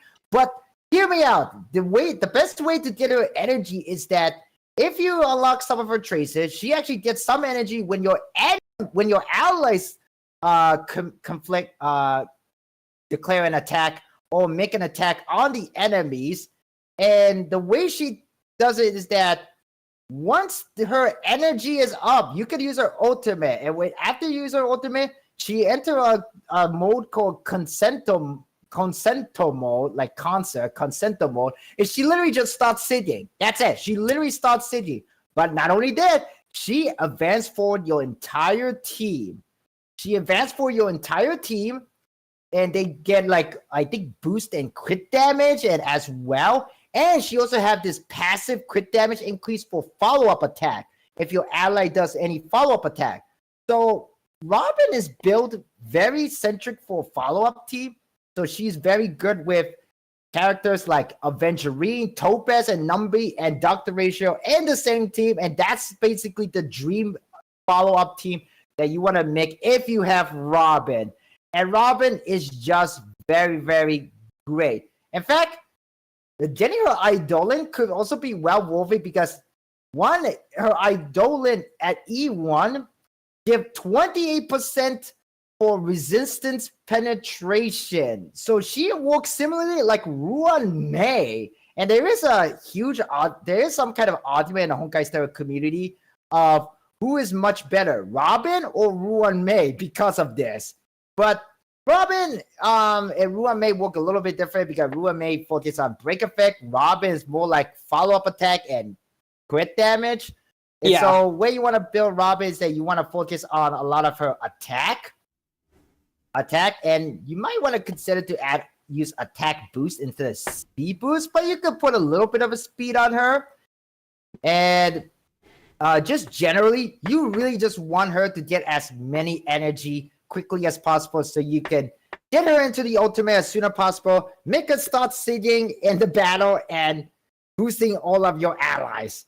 And again, the best kind of team to put her is follow-up attack, because follow-up attacker can, commit more attack in the turn, even not during their turn specifically, and she gain a boost of energy whenever your allies attack the enemy. Robin is just that perfect. Yeah, she's really good. Everyone's idol. She is cute. And now, okay, so for her, so hear me out, guys. I actually calculated how thick her thigh is. Oh, no. This is how it went down, all right? I look at her character trailer, the Sway to My Beat in Cosmos trailer, her character trailer from Honkai Star Rail official YouTube channel. During the trailer, there is one part where she do the Marilyn Monroe pose. Marilyn Monroe was a very famous actress of her time, back like in the early 20th century, like a little close to over 100 years ago, actually. And she does this Marilyn Monroe pose, so you can see a little bit of her thigh there. If I measured that thigh from that scene and compared that to rest of all the other Honkai Star Rail female character thighs, including the most prominently Kafka and I guess the chubby baby like Hook, for example, and make comparison. And all I can say is that from what I could find out, Robin's thigh might be a stick that is considered to be a mommy lap or soft pillar. It could go either way, but I feel like she's in the mommy lap. Okay, but what do you think, Astro? I think she could go in soft pillow. I understand that her thighs are thick, but with her overall personality, I think soft pillow is definitely better suited for her, in my opinion. But you are more than welcome to put her in mommy cheer if you would like. Okay, Chad, what do you guys think? Do you think Robin is in the mommy lap or the soft pillow? Because personally, I think she should be put in the mommy lap. But that's for to decide, I mean, she has a pretty thick thigh. I mean, she's a little chicken thighs, It's a bird. Yeah. Yeah. Now, I don't know. Although I think her older brother Sunday has something else to say. I think he rather not put her in any of the tier list. Yeah, Sunday might be a little angry. Yeah, Sunday might be a little angry. If anything, Sunday might want to put Robin to crush my skull because she is just better than everybody. I mean, she is the superstar. Right. She literally is the idol in this game. Yeah, definitely. And this song, Swing to My Beat in the Cosmos. So interesting fun fact about Robin is that every voice actor is different based on the languages, but when Robin sings in the game, it's sung by one and only vocalist Chevy. If you knew Chevy, from at least what I researched a little bit on, Chevy actually just started as a simple YouTuber, kind of like Amelie. And she also, like Amelie, did a lot of singing. And eventually, after years, Chevy became more well-known. She probably even became more well-known now that she does the sing vocal for Robin in Honkai Star Rail. Yeah, but I think we're gonna decide this by a flip a coin. So we're gonna put head for mommy lap and tail for soft pillow. Let's see where Robin go. And it's tail. Robin go to the soft pillow. All right. Yes, but honestly, Yes, Robin is just very, very awesome. I can't wait to build her. I haven't built her yet since I pulled her. And to be honest with you, I think Robin is just very, very great. And I know Robin is just that type of character who just want to make everyone happy. She absolutely the character who want everyone to be happy. Oh yeah, for sure. For sure. Very, very sure. Although it would be kind of funny if she just started Rick roaring everybody with her song. Like instead of singing that song, she sang the Rick Roll by Rick Ashley. That would be absolutely hilarious. I was like, no! All right, then. Next up, we have another well-worthy mommy character here. This character, we actually discussed this a little bit over, mentioned during Robin's segment. It is the one and only, another ice queen, and a very smart one too, because she is a scientist slash researcher, but with a very unknown yet dark attention. Please welcome Miss Ruan May. So, do you know how to work with Ruan May, Astro? Do you want to explain a little bit about her? Yeah, so Ruan May is Ice Harmony unit, basically focused on break effect. She will obviously give your team extra break effect. She will also give your team resistance, penetration, and she also will extend the time that the enemies are broken. So that way they are less likely to take a turn, and they are obviously going to be dealt a lot more damage. Yes. Yeah, like Ruan May is very, very powerful, and she is probably the very first character who worked around with break effect because of her kit. And actually, fun fact that I just this morning today, I actually finally completed building her because I actually kind of need to make a little adjustment to her relic and level it up. And I got to her break effect up to like 195.3%. Oh, wow. Yeah, that's a lot. Yeah, she's gonna. And I haven't even like max out her traces yet. So that means that my roommate, her break effect can probably go over 200 if I max out her traces. Yeah, that'll be Maybe. really nice. Yeah, maybe. Although I think the last time I checked, I think I did unlock all of her minor traces that increases the break effect. But I have to check again. But however, I do need to maybe replace her link rope with the energy regeneration rope. But however, my energy regeneration rate for it is at 105%, so it's pretty good overall. And Ruan May is just really terrific character. Like, she is probably one of, if not best harmony character in the game because of her break effect. And maybe you could give a little bit of a explanation of how break effect work and relate with the enemy toughness shield and all. Yes. So break effect is basically the type of damage that goes towards breaking the enemy shield. It's also dependent on what the enemies like the element that they are weakest to.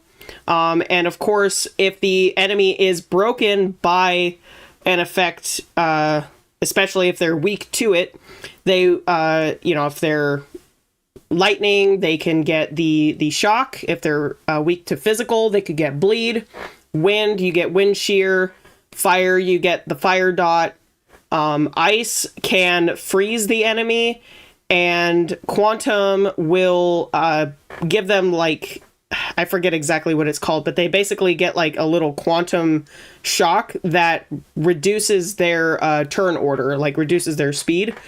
And the imaginary break will, it will kind of trap them and also do a little bit of like turn manipulation for the enemy as well.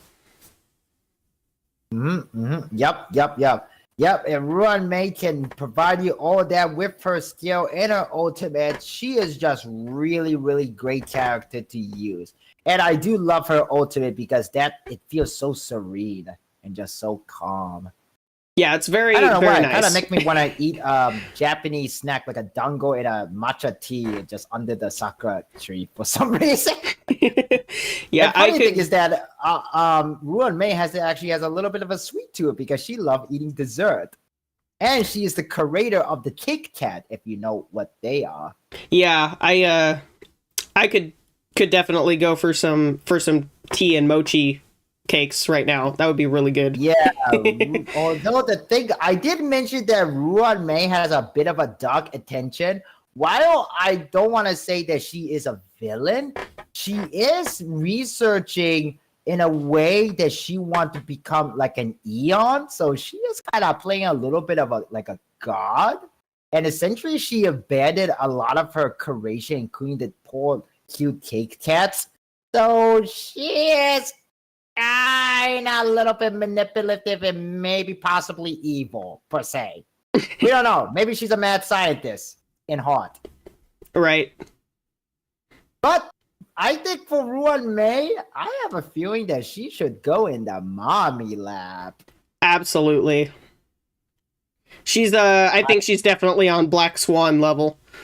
Yeah, she's definitely on Black Swan level. Like, look at her thigh. It's like thick. And literally, you can literally see how thick the thigh is. Right? Like, it's just out there, man. And you know what? I'm going to put her way above everybody else, a little bit underneath Black Swan, because Black Swan is much thicker than her. So Ruan Mei is there. She's above Bronya, Himeko, and everybody else. Yep, definitely. And oh my god, of course, this character, of course, this damn character. We eventually have to come to this character. But Indeed. Of course, I have to be, non-biased and be fair to everybody. Please welcome the troublesome, dashy, but not a very bad character to say, especially in a fight.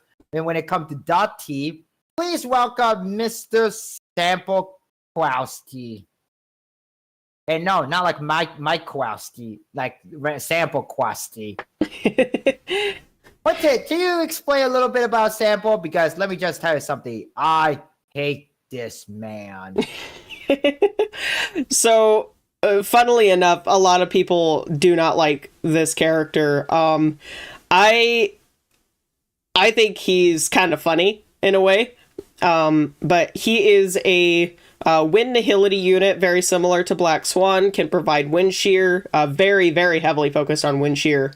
And he does a really good job at it. I believe with his technique, he kind of throws a little smoke bomb that can distract your enemies for a little bit while you're in the overworld, so you can have a chance to kind of sneak attack on them.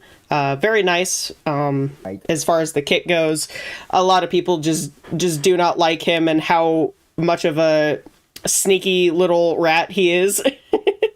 Yes, and if you guys play through the current story of Honkai Star in the 2.0, we learned that Sample is actually not even a Belobog native. Nope. He is actually from a different world. He is a member of the Masked Fools. Yep. So yeah, it makes so much sense of why he is such a treacherous bastard, or basically son of a nice lady. So he is a treacherous son of a nice lady. He is literally, it makes so much sense why he fooled people, because he is a fool. He's a masked fool.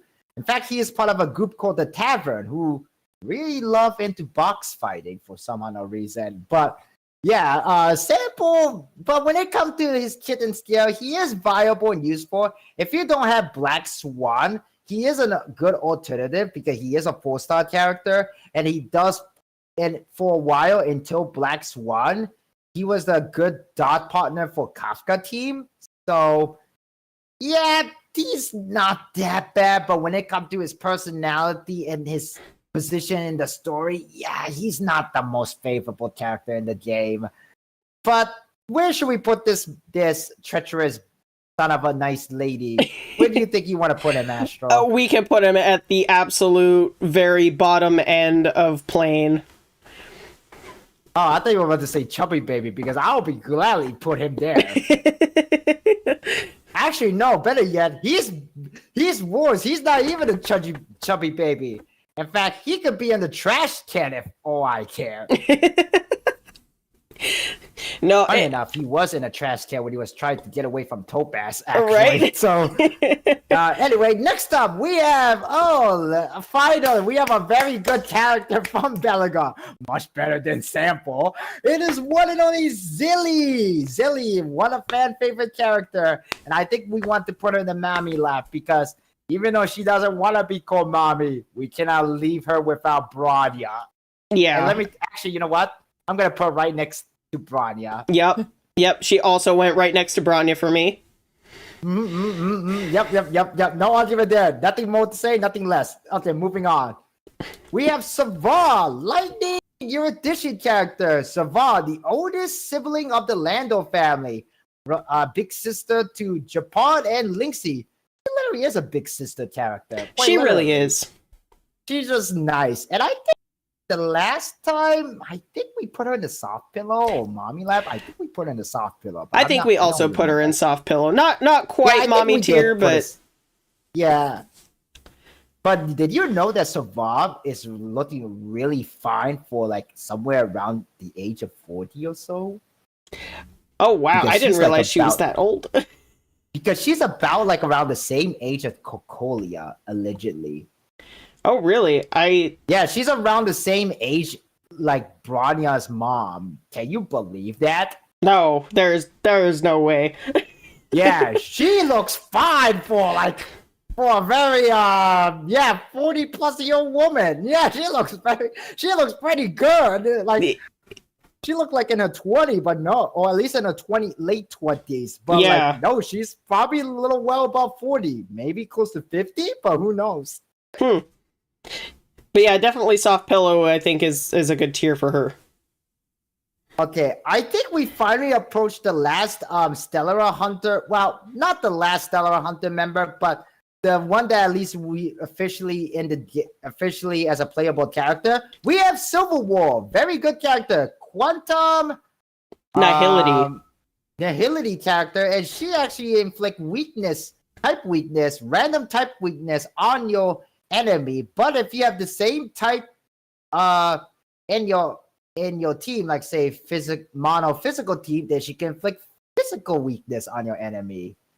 As long as the effect hit rate is about close as 100%, because her skill does misses if it's not a 100% effect hit rate. So for Silverwolf, because her thigh is just out there, I think we put her in the soft pillow the last time. Yes, I think we also put her in the soft pillow tier.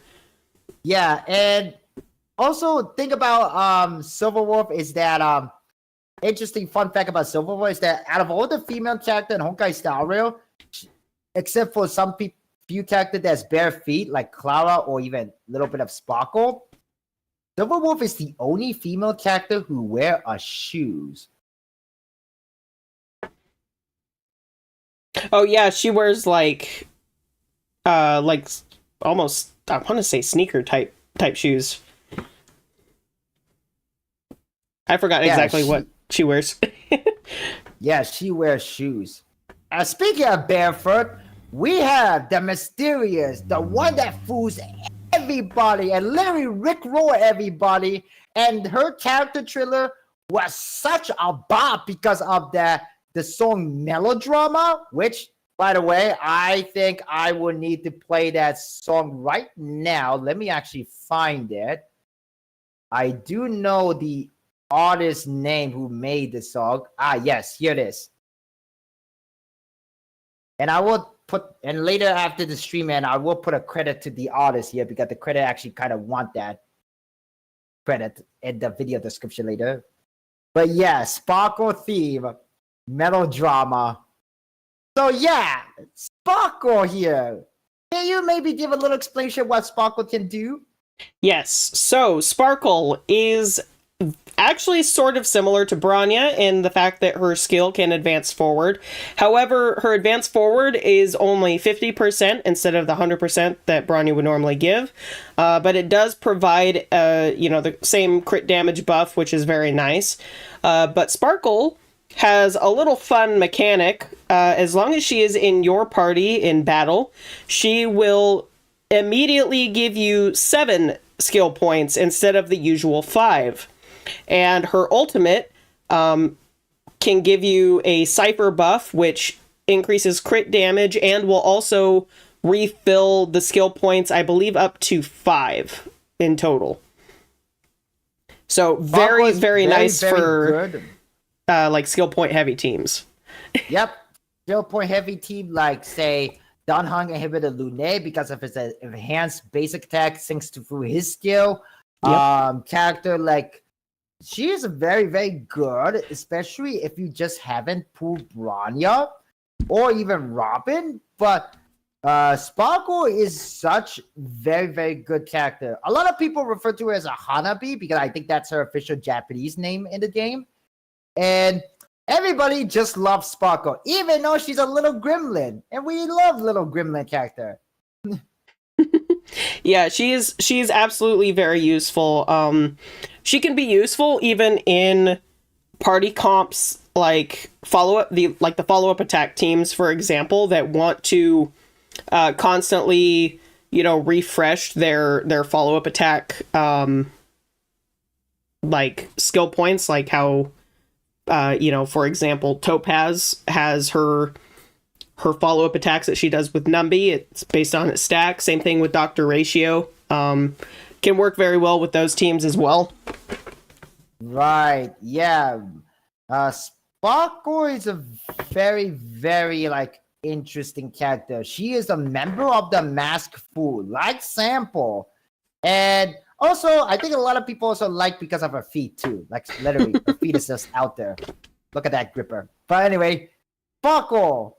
So where should we put her in the tier list? I think Soft Pillow is pretty good. Yeah, I believe Soft there too. Like her thigh is pretty chunky for sure, but kind of soft though. So we're gonna put her in the Soft Pillow. Next we have Susang. Susang, I believe she's a physical hunt? Yes. Or was it physical destruction? No, it's hunt. Okay.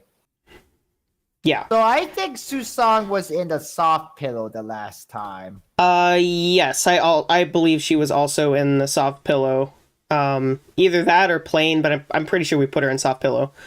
And she's also a very reliable, maybe somewhat reliable friend character, and she's a good friend with Guinevere and Huohuo. But with those three, they literally become the Ghostbuster team. I love them. Yeah. And I also love how the Foxterial Garden event started when they were investigating Garden when it was haunted, and she's supposed to be a Cloud Knight, and yet she's the first one who get fainted on the mission. Literally, yeah. It's like almost if some kind of a murder scene happened. She literally lied down like if a murder scene happened. Like literally, it's like kind of like Law and Order TV show on CBS. Right? Yeah, for sure. I need to go pull the lasagna out of the oven, so I will be right back. It might be a couple minutes. What a perfect timing. Oh, you also need to take a short break? Yes, I need to stretch. I've been sitting here for too long. Anyway, we'll see you guys soon. Did a little stretch break, move around, did maybe a refill water and snack, and we'll see you guys soon. Be right back.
back and seems like Astro Fire is not available yet, but anyway. And hello, Cornell. Sorry that I missed your message there. Then, but we all are. Yeah, definitely agree. We are all Simp here, but we're proud of it. We're proud to be Simp. We are all proud Simp in here, but hopefully you guys are enjoying this tier list so far. If you do, please consider giving us a like and check out Kaio's channel too. Matter of fact, I need to share it. Hang on, let me just get her links to her YouTube channel. Let me just search it for a moment and see now. Oh, I just Astro uses Acheron stylist for her channel. Nice, very nice. Let me just send a link to her YouTube channel, and I'll post it in my chat box here, so you can check out Astro channel there. There you go. Nice.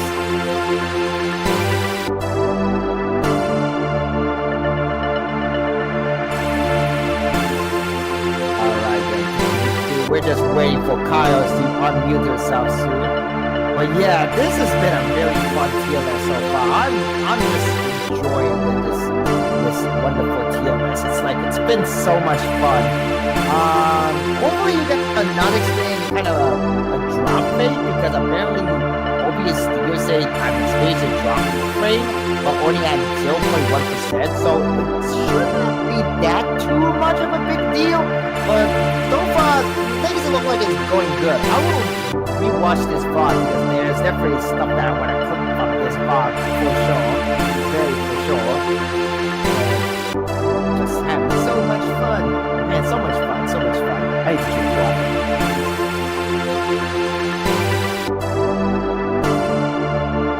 Oh, thank you, Kyle Astro, for the message. I did not expect you. Are you gonna come back online? Is a lasagna okay? And everyone, I could be the tester. I could just taste the lasagna if you want to make sure it's all fine and dandy. Oh, Asher, you're pretty sure she could. Yes. We have like a couple more characters to go. We have about, let's see now.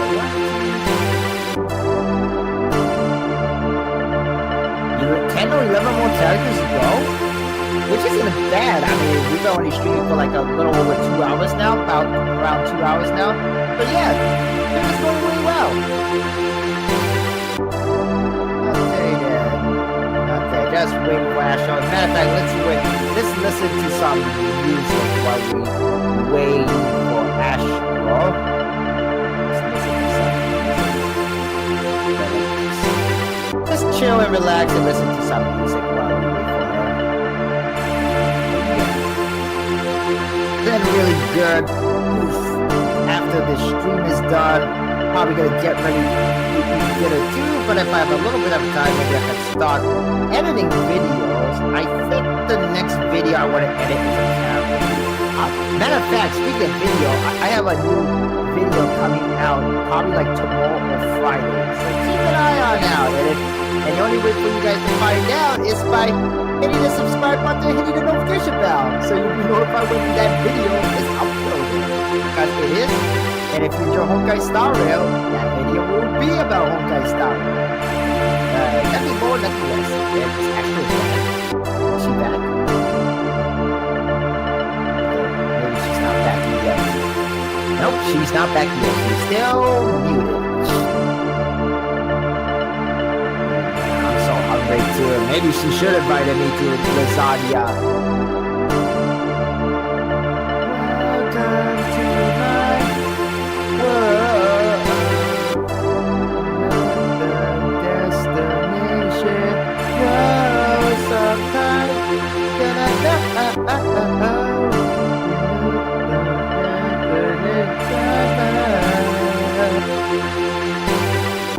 Sorry it took so long. Oh Was, yeah, don't worry. I was refilling just my humming water. to myself to ramen beans, so that I was talking about lasagna. But anyway, welcome back. Moving on, let's get to a show. We have about at least 10 or 11 more characters to go, so we're not far from finishing, but we're very close. First up, next character we have a dead character. No, I'm actually not thinking about that. This character is kind of a little bit dead, and we do not know the whereabouts if she's still alive or not. But please welcome the Foxian merchant, Tengu. So Tenyu is a lightning harmony character. She's very, very awesome. And she's a 4-star character. Probably well worthy to be a 5-star, actually. She's a 5-star value character, in my opinion. And I think the last time we did a tier list, we put her in a soft pillow, even though she's kind of dead. Yeah, I think we also put her in soft pillow tier as well. Yes.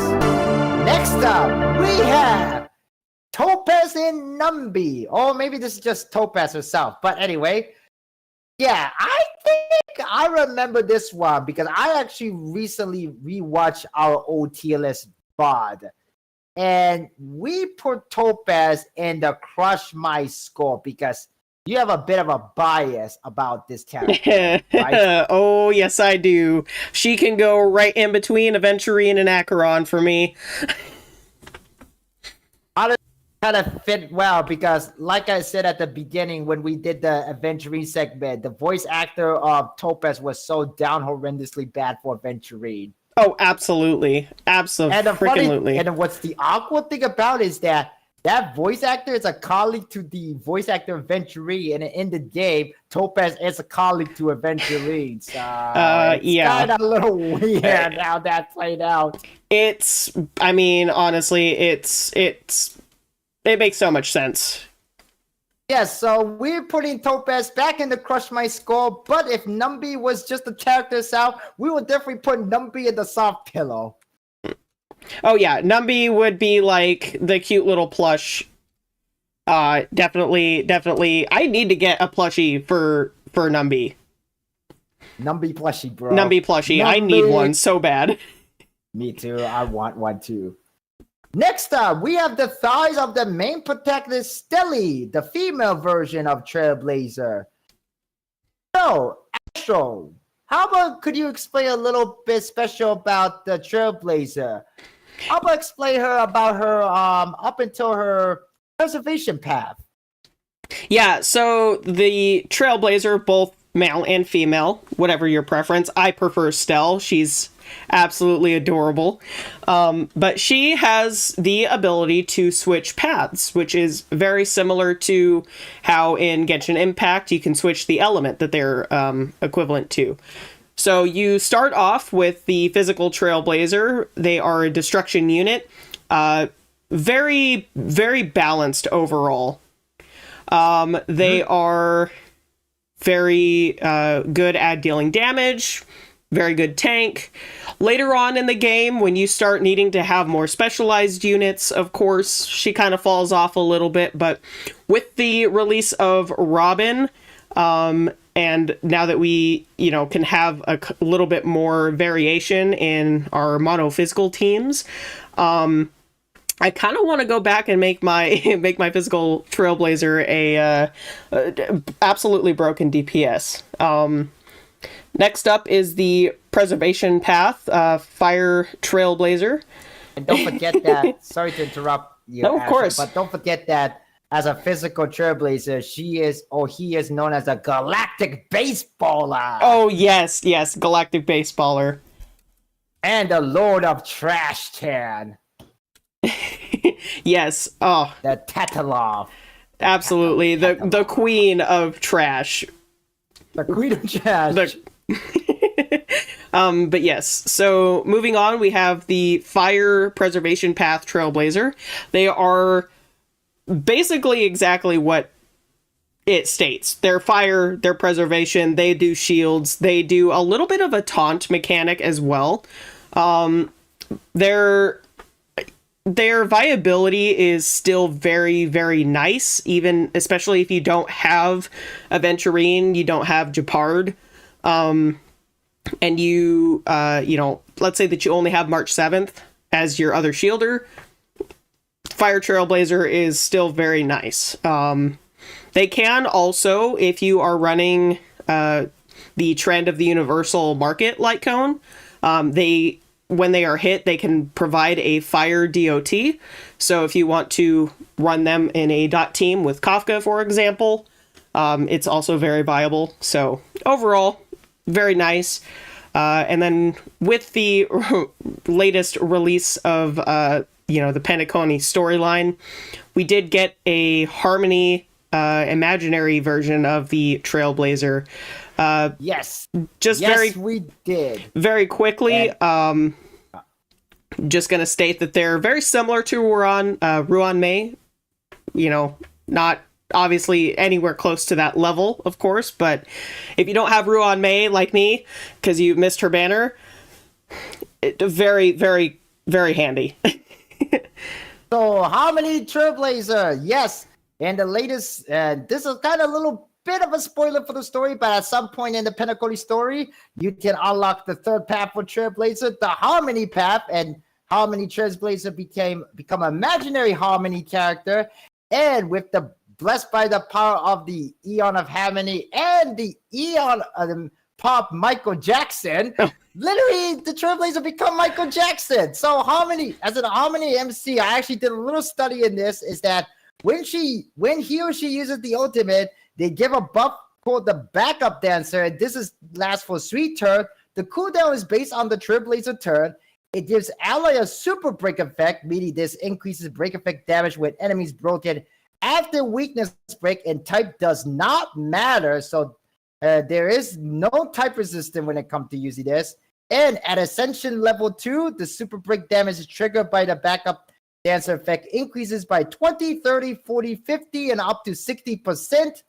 And the skill hits random enemy after you select your main target, because the skill has a little bit of a bounce effect to it. So in other words, if you use this skill, it targets on the enemy, but it does a little bounce effect where it'll choose a random other enemy and does damage to them as well, randomly. Yes. So yes, Harmony Trailblazer, it's the brand new path in the game, and it's apparently is a very broken from what I heard. Yeah.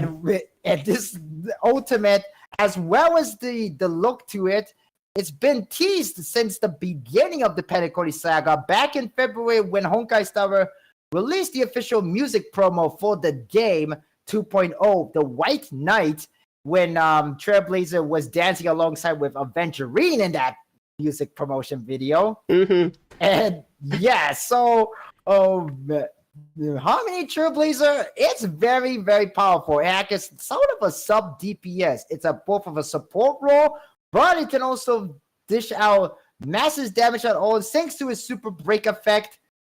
And so it's very, very great. And Trailblazer can become even more powerful if you put her or him in the same team with Ruan Mei, and Ruan Mei can provide more break effect support for the Harmony Trailblazer. So in Century, you can make a team just literally have Harmony Trailblazer as the main DPS. It is pretty good. Indeed. And yes, and I love the Harmony Trailblazer Ultimate because she or he literally dances like freaking Michael Jackson. Yeah. Literally become Michael Jackson. Absolutely. I still need to unlock mine. I'm still working on trying to catch up on the story quest, but I could not avoid the ultimate animation for that, and that just makes me want to go speed run through the story even more. Yeah, speed run challenge win. But anyway, so the MC Trailblazer, where should we put? Maybe did we put them in the soft pillow or the plainest babe? Or I think we put them soft pillow before. Okay. Because they're not quite mommy tier, but you know. I don't know about you, but I think the Trailblazer, no matter which gender, want to be pampered by the mommy character. Right. Especially like Kafka, Black Swan, Ruan Mei, Hime. Yes, definitely. So many characters. Definitely. Yes, I think soft pillow is a good tier for them.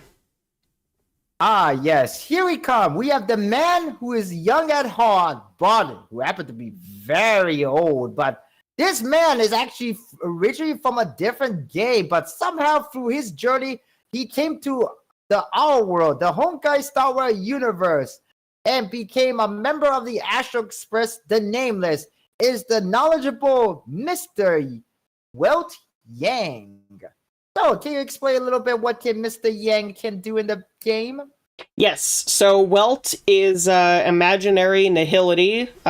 He can more or less imprison the enemies in, the imaginary slow effect thing, reducing the turn order for the enemy. Very, more or less, very good character for that. Works really well with Acheron. Can't go wrong with putting him in there.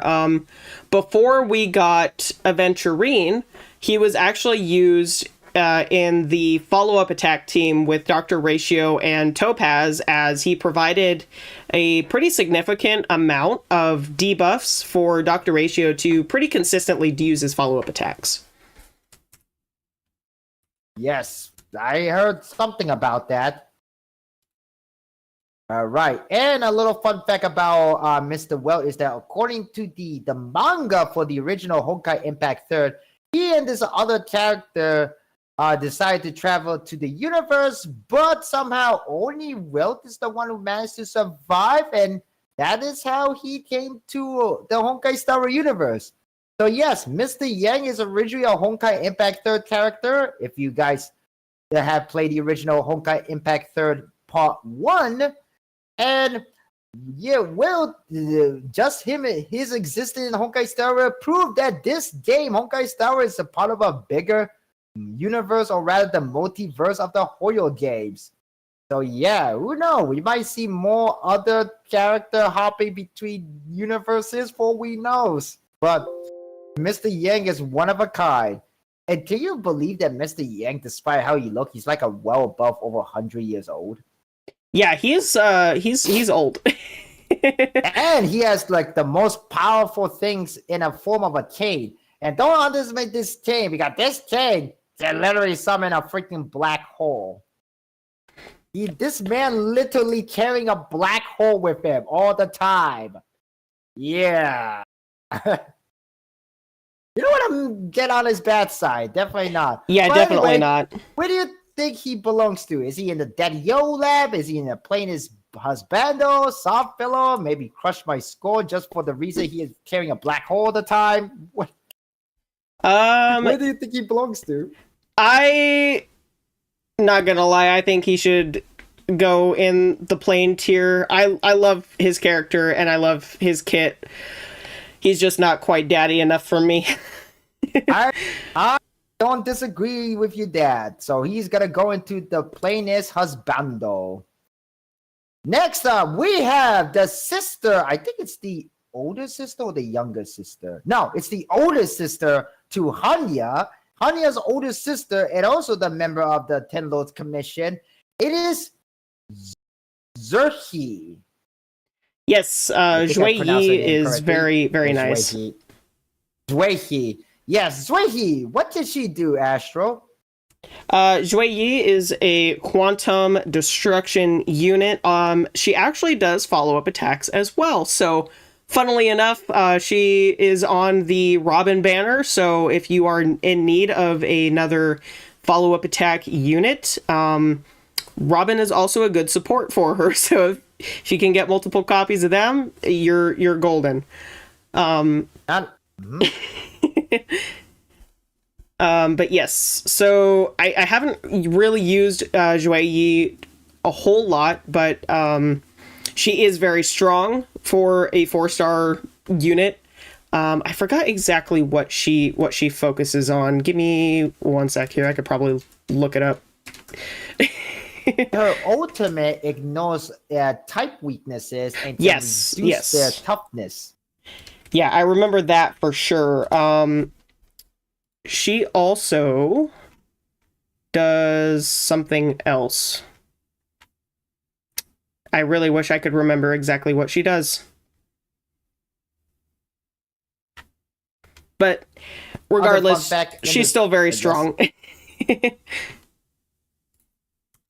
Yes, Liz Strong. Other fun fact about story-wise is that, or background size, her lower side is that the Zuehi that we see is also she's kind of a zombie in a sense because her soul has been transferred from one body to another, and that character we see, that's not even her real body. That's a robot. It's a robot clone of her. So we don't exactly know why she became a robot, but some of the go kind of give a little bit of a backstory that explains a bit. Still don't know the reason why she became a robot, but she's an android, and basically she has a multiple copy of her body, kind of almost similar to like Herda. Yeah, very similar to Herda in that way. Very, very interesting. And Zuehi, even though she looked very emotionless, she does care for her sister Hanya. Oh yeah, Zhui Yi and Hanya are the most like adorable sibling duo. They're both kind of soulless a little bit, but it's fine. Her Eidolon at E6 actually share the same Eidolon art with Hanya too, which is very interesting. Yeah. Although, if I want to say, I think Zuehi, and Hanya fall into the anime trope of the older sister looks like plain, but the younger sister is much more well endured. Yeah, like much more like menacing and intimidating. No, not just that, but when I mean well endured, like basically the younger sister has the bigger breast. Oh yeah. Thighs. That too. Poor Zuehi, and she's the oldest sister.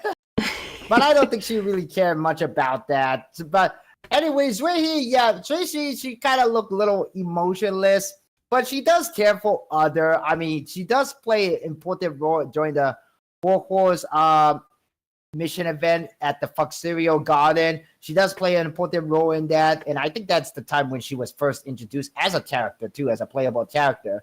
And Zuehi is a very good character. She does indeed have her own follow-up mechanic, and she's very, very powerful. I mean, she could be very good for your mono quantum team, and she's just generally a very good character to build around her, especially if you really want to build a break effect centric team. So she could be a very viable in that.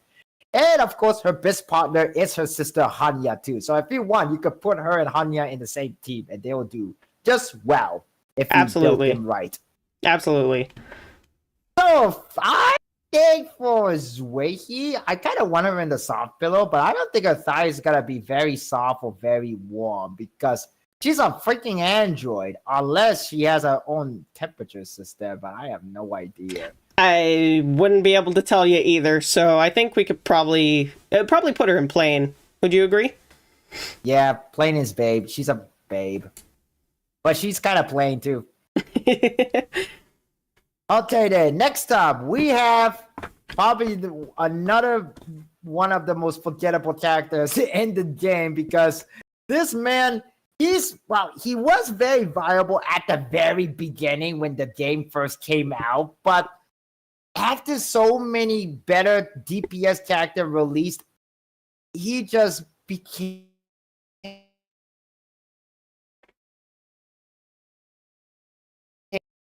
credible or just not usable anymore. He's not the useless, I would say, but he's just not.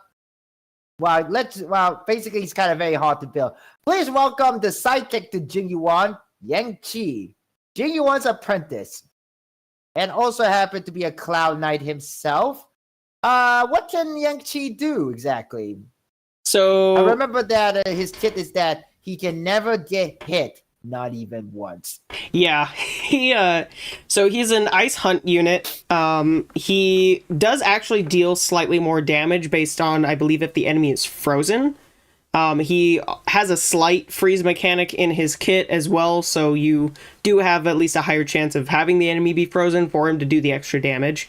The other thing, too, is that he deals extra damage as long as he does not get hit. So if you are wanting to run Yang Chi, you pretty much always want to have a shielder. And in this case, the best shielder for him is actually Japard, because Japard also applies a freeze on his skill, and his ultimate is basically an infinite shield if you have him built just right. So I honestly would not run him with anybody else other than Japard. And then, of course, you can run him with some other support units, debuffers, etc. But yeah, it's... Yes, and Yang Chi, just like some other character, he has his own little passive follow-up attack too, doesn't he? Yes, it is a slight follow-up attack. It is not like the main part of his kit, so I wouldn't obviously focus on putting sets on him that focus on follow-up attack damage, but it's kind of just extra. It's one of those things where it's there, it's cool, it does some extra damage, not the main focus of his kit. So I would definitely focus more on like the basics of his kit and making sure that he does as much, of his base damage as possible. Right. Yeah, so Yang Chi, other thing about fun fact about Yang Chi is that this guy, and since he's not very used a lot by other players based on the Honkai Star player base, he mostly come and appear as a boss in some of the harder game content mode, like Pure Fictions and Master of Chaos, very commonly, which tells a lot. Basically, be that he literally became everyone's punching bag. Quite literally. That's why he's not the most forgettable character. I know I put him at number 6 in my top 6 most forgettable character in Honkai Star Rail video. If you guys want to check that out, go check it out. It's available now. Watch for free. Anyway, yeah, Yang Chi, he's not the most forgettable character just because he appear as a boss in some of the endgame content like Pure Fiction, Master Chaos, and even sometimes the simulated universe. But yeah, Yang Chi, he's just kind of very hard to build.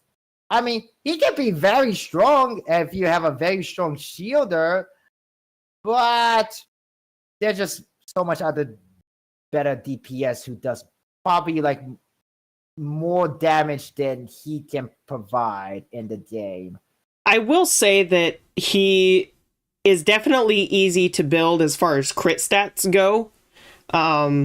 So he is viable and very easy to build that way. And if you invest in him a lot, he can provide a lot of damage. But obviously, there have been many other hunt units, many other destruction units that just do more than he does. Yes, unfortunately, a lot of the later in-game content like Pure Fiction, we have like bosses and enemies like does like AOE damage too, so it's kind of hard to use Yang Chi if you're the one who playing him. But when it comes to the tier list level, I think he's kind of either in the plane is husbando, although he's a kid, so I think he's best to put in the chubby baby, even though he's not the most chubbiest, has the most chubbiest thigh there is. I think I'd put him probably in the plain tier. I think he seems like he's about the same age as Pela and Qingchua, so I think that's... Yeah, although personally, I think he's much more older because he is a long-lived species, so he's much more older in appearance. But right. Yeah, I agree. He's in the plainest husbando tier list along with everybody else. Next up, we have another character, probably the last character from the Jianzhou Alliance. We have Yukong. What can Yukong do exactly? I don't quite remember. So Yukong is a imaginary harmony unit. She focuses on buffing attack and crit damage. So very similar to Bronya in that aspect. She doesn't obviously do any turn order manipulation. So with that being said, you want to make sure that your speed tuning is about as close as you could possibly get for, your deep between her and your DPS units. The other thing too is that her buffs are based on a 2-turn stack ability.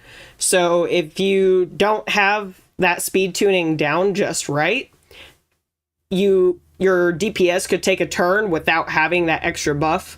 So definitely playing her on auto battle mode is not recommended whatsoever. But she is still a very, very nice support.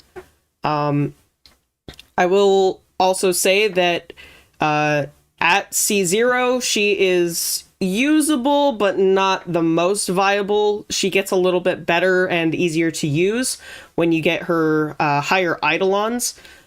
But as far as the rest of her kit goes, if you do have her in your party and you're running around in the overworld, her technique will give you the zoomies and it'll let you go through the overworld a lot faster. But yeah, like I said, she's not completely useless. She does what she does very well. It's just, it takes a little extra effort to make sure that your speed tuning is done properly and to make sure that your DPS isn't going to take a turn without that extra attack and crit damage buff from her. Right, and plus maybe she, instead of a Foxian, she shouldn't be a Hedgehogian because she literally can go zoomy mode when you use the technique in the overworld. Yes, for sure. But yeah, I think the last time in a tier list, I think we put Yukong in the mommy lap. I mean, she's literally is a mom. If anything, she might consider as a MILF. Yeah, she's definitely mommy tier for me as far as thighs go. So, yep, she is in a mommy lap. Now we have the most interesting, the one and only, the legend himself, the crush my skull definition. It is Mr. Svarog. Yeah, there's nothing else to say. He's in my crush my skull, but for a different reason. What is that reason exactly? Well, he doesn't just crush your skull. He literally obliterates your skull. That's the reason why we're putting him there in that higher tier list. Yep, he's a giant robot that can just crush your skull into oblivion. It's great. People might consider him as a husbando because he is such a good caretaker to Clara. Yeah, big guardian protector robot. Yep. Next up, we have somebody that I mentioned earlier during the Bronya segment and Savas segment. We have the former Supreme Guardian of Belobog and Bronya's mom herself. It is Cocolia.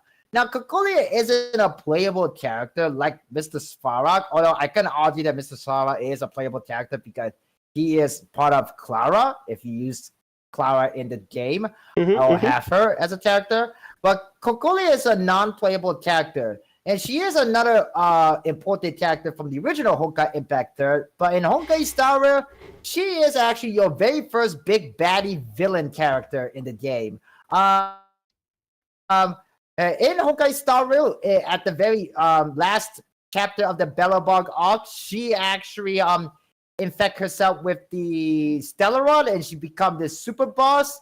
And let's just say the theme song, the boss theme song you hear when you fight her during her second phase, it's a blast. Yeah, the theme song for her boss fight is just absolute banger. I listen to it all day, every day. Nice. I should listen to it often, but it's such a really great song. You guys here should hear it. Hoyo first or Hoyo mix rather, they don't disappoint when it comes to music. No, So, they do not. Cocolia. Yeah, she should be put in the mommy lap. Yep. No disargument there. Yeah. Heroes, and also there is the interesting fact, like, Cocolia, this version, James, of Cocolia, unfortunately went on a very darker path, kind of became a little crazy in a sense, but she was a good friend with Saval, although some people theorize that there maybe was something more than just a friend between them, but we'll just never know because Cocolia is kind of dead. Well, I mean, we're the one who killed her in the first place, Right. kind of, in a sense. So, yeah. Cocolia is definitely in the mommy lap, and she is a Lyria mom. She is also, like you call her, she also is a MILF. Yes. Yes. And this time, I believe this is a very strange thing. So a lot of people want this character to be a 4-star character, and I thought he was gonna be a playable character when I first saw him first appear in the game. But please welcome from the Genius Society, he is Mr. Screwlum. And we do not know exactly what he can do. But if I could imagine what can he do in the game, what would you think? What can he do in the game, Astro, if he was a playable character? Well, I would definitely think that he would be a Nihility unit, because Really? we have, I think he would be a Nihility unit.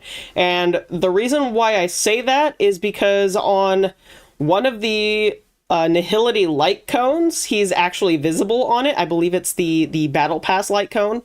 And I also think that that's one of the main reasons why he's going to become playable, because you do not put a random character on a light cone if they're not going to be playable. You just don't do that. Or there's some little bit of argument because, like, I don't want to spoil any kind of story from the latest game, but there is that 4-star limited event harmony light code that's good for Robin, and it shows the Trailblazer of the Old that Pom Pom want you to look for. And you do learn about what exactly happened to those Trailblazer of the Old. And I don't think those Trailblazer characters, even if they appear in the Lyco, will be a playable character for a long time now. Right, but those characters are also dead as far as I'm aware. I haven't gotten through the rest of the story yet, but as far as I'm aware, they're dead. So they are important to the story, however, so I can understand why they are on the light cone. But yeah, I definitely think that he is going to be a Nihility character if he is playable. Now that I mentioned it, how old is exactly Pom Pom? I do not know. Yeah. Isn't the Ember era in the Honkai Star is like 1,000 years or something like that? Something. So yeah, I'm not really sure. That means Pom Pom is like probably Pom Pom is considered to be the oldest NPC or character in all of Honkai Star Rail. Older than everybody here. Yeah, Pom Pom is insane. Old, but very, very cute. That is super insane to think about. But anyway, yeah, for Screwlum, where should we put him in the tier list? I think. I mean, he is a robot. Yeah, I think honestly, just a robot. Putting him in the plain tier would probably be okay for now. Obviously, if he is playable later on and we learn more about his kit and himself as well, like that could change. But for now, I think plain is probably the best tier to put him in. Yep. And look at that, guys. We finally completed the tier list. I know we have one extra picture, but that's a picture of Dunhunger Inhibited Lune. But we already put him in the mommy/daddy-yo lab, but I'll just put it there again. Anyway, we finally completed it. We completed the entire tier list. And it only took us like about 2.5 hours. Oh, pretty good timing, actually. Yeah, pretty good timing indeed for me, because I know my wife is actually coming home late because she's on a late shift for her part-time job, and she usually come home around like in about 30 or so minutes from now. Anyway, Yeah, we finally completed it. Man, this tier list was very fun.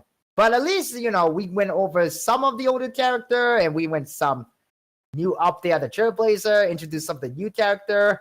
I don't know if we're going to do a tier list 3.0 with more new character because we know this new character like Firefly and Jade were revealed in the last drip market. They're coming in 2.3. We're expecting Boot Hill to appear in the second phase of the current update, and I know Astra is very excited. But if Boot Hill was in this tier list, where would you put him, Astro? If Boot Hill was in the tier list, he'd go. I gotta put him in Crush My Skull. I'm sorry, I can't not put him up there. Mother fudger. Yeah, you have a good point there. You have a good fudging point. Absolutely. Good. You have a good 14 point, man. Man, I love Boot Hill. I don't know why he cannot swear, but I like it. I like his language where he just cannot swear at all. Motherfucker. Yeah, anyway, he's swearing without swearing. Yeah, swearing but no swearing. What the fuck? Anyway, yeah, everybody, I think all these characters deserve in the position they're in the tier list. I'm gonna download or save it later. But yes, everybody, I hope that you guys enjoy watching this tier list. Please go check out Astro Kaio's YouTube channel. She live stream on YouTube. She is actually back on board with content creation, and hopefully she keep up with it. And I wish her all the luck and clear her luck in the Honkai Star Rail game as well.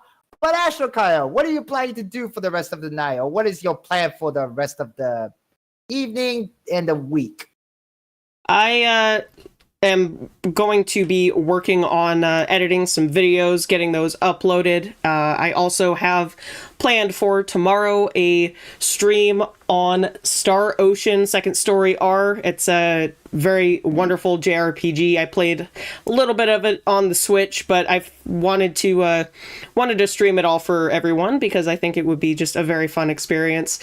Friday we're doing obviously some more Honkai Star Rail content. Not exactly sure what we're going to be doing yet, but we'll figure it out when we get there. And then Nice.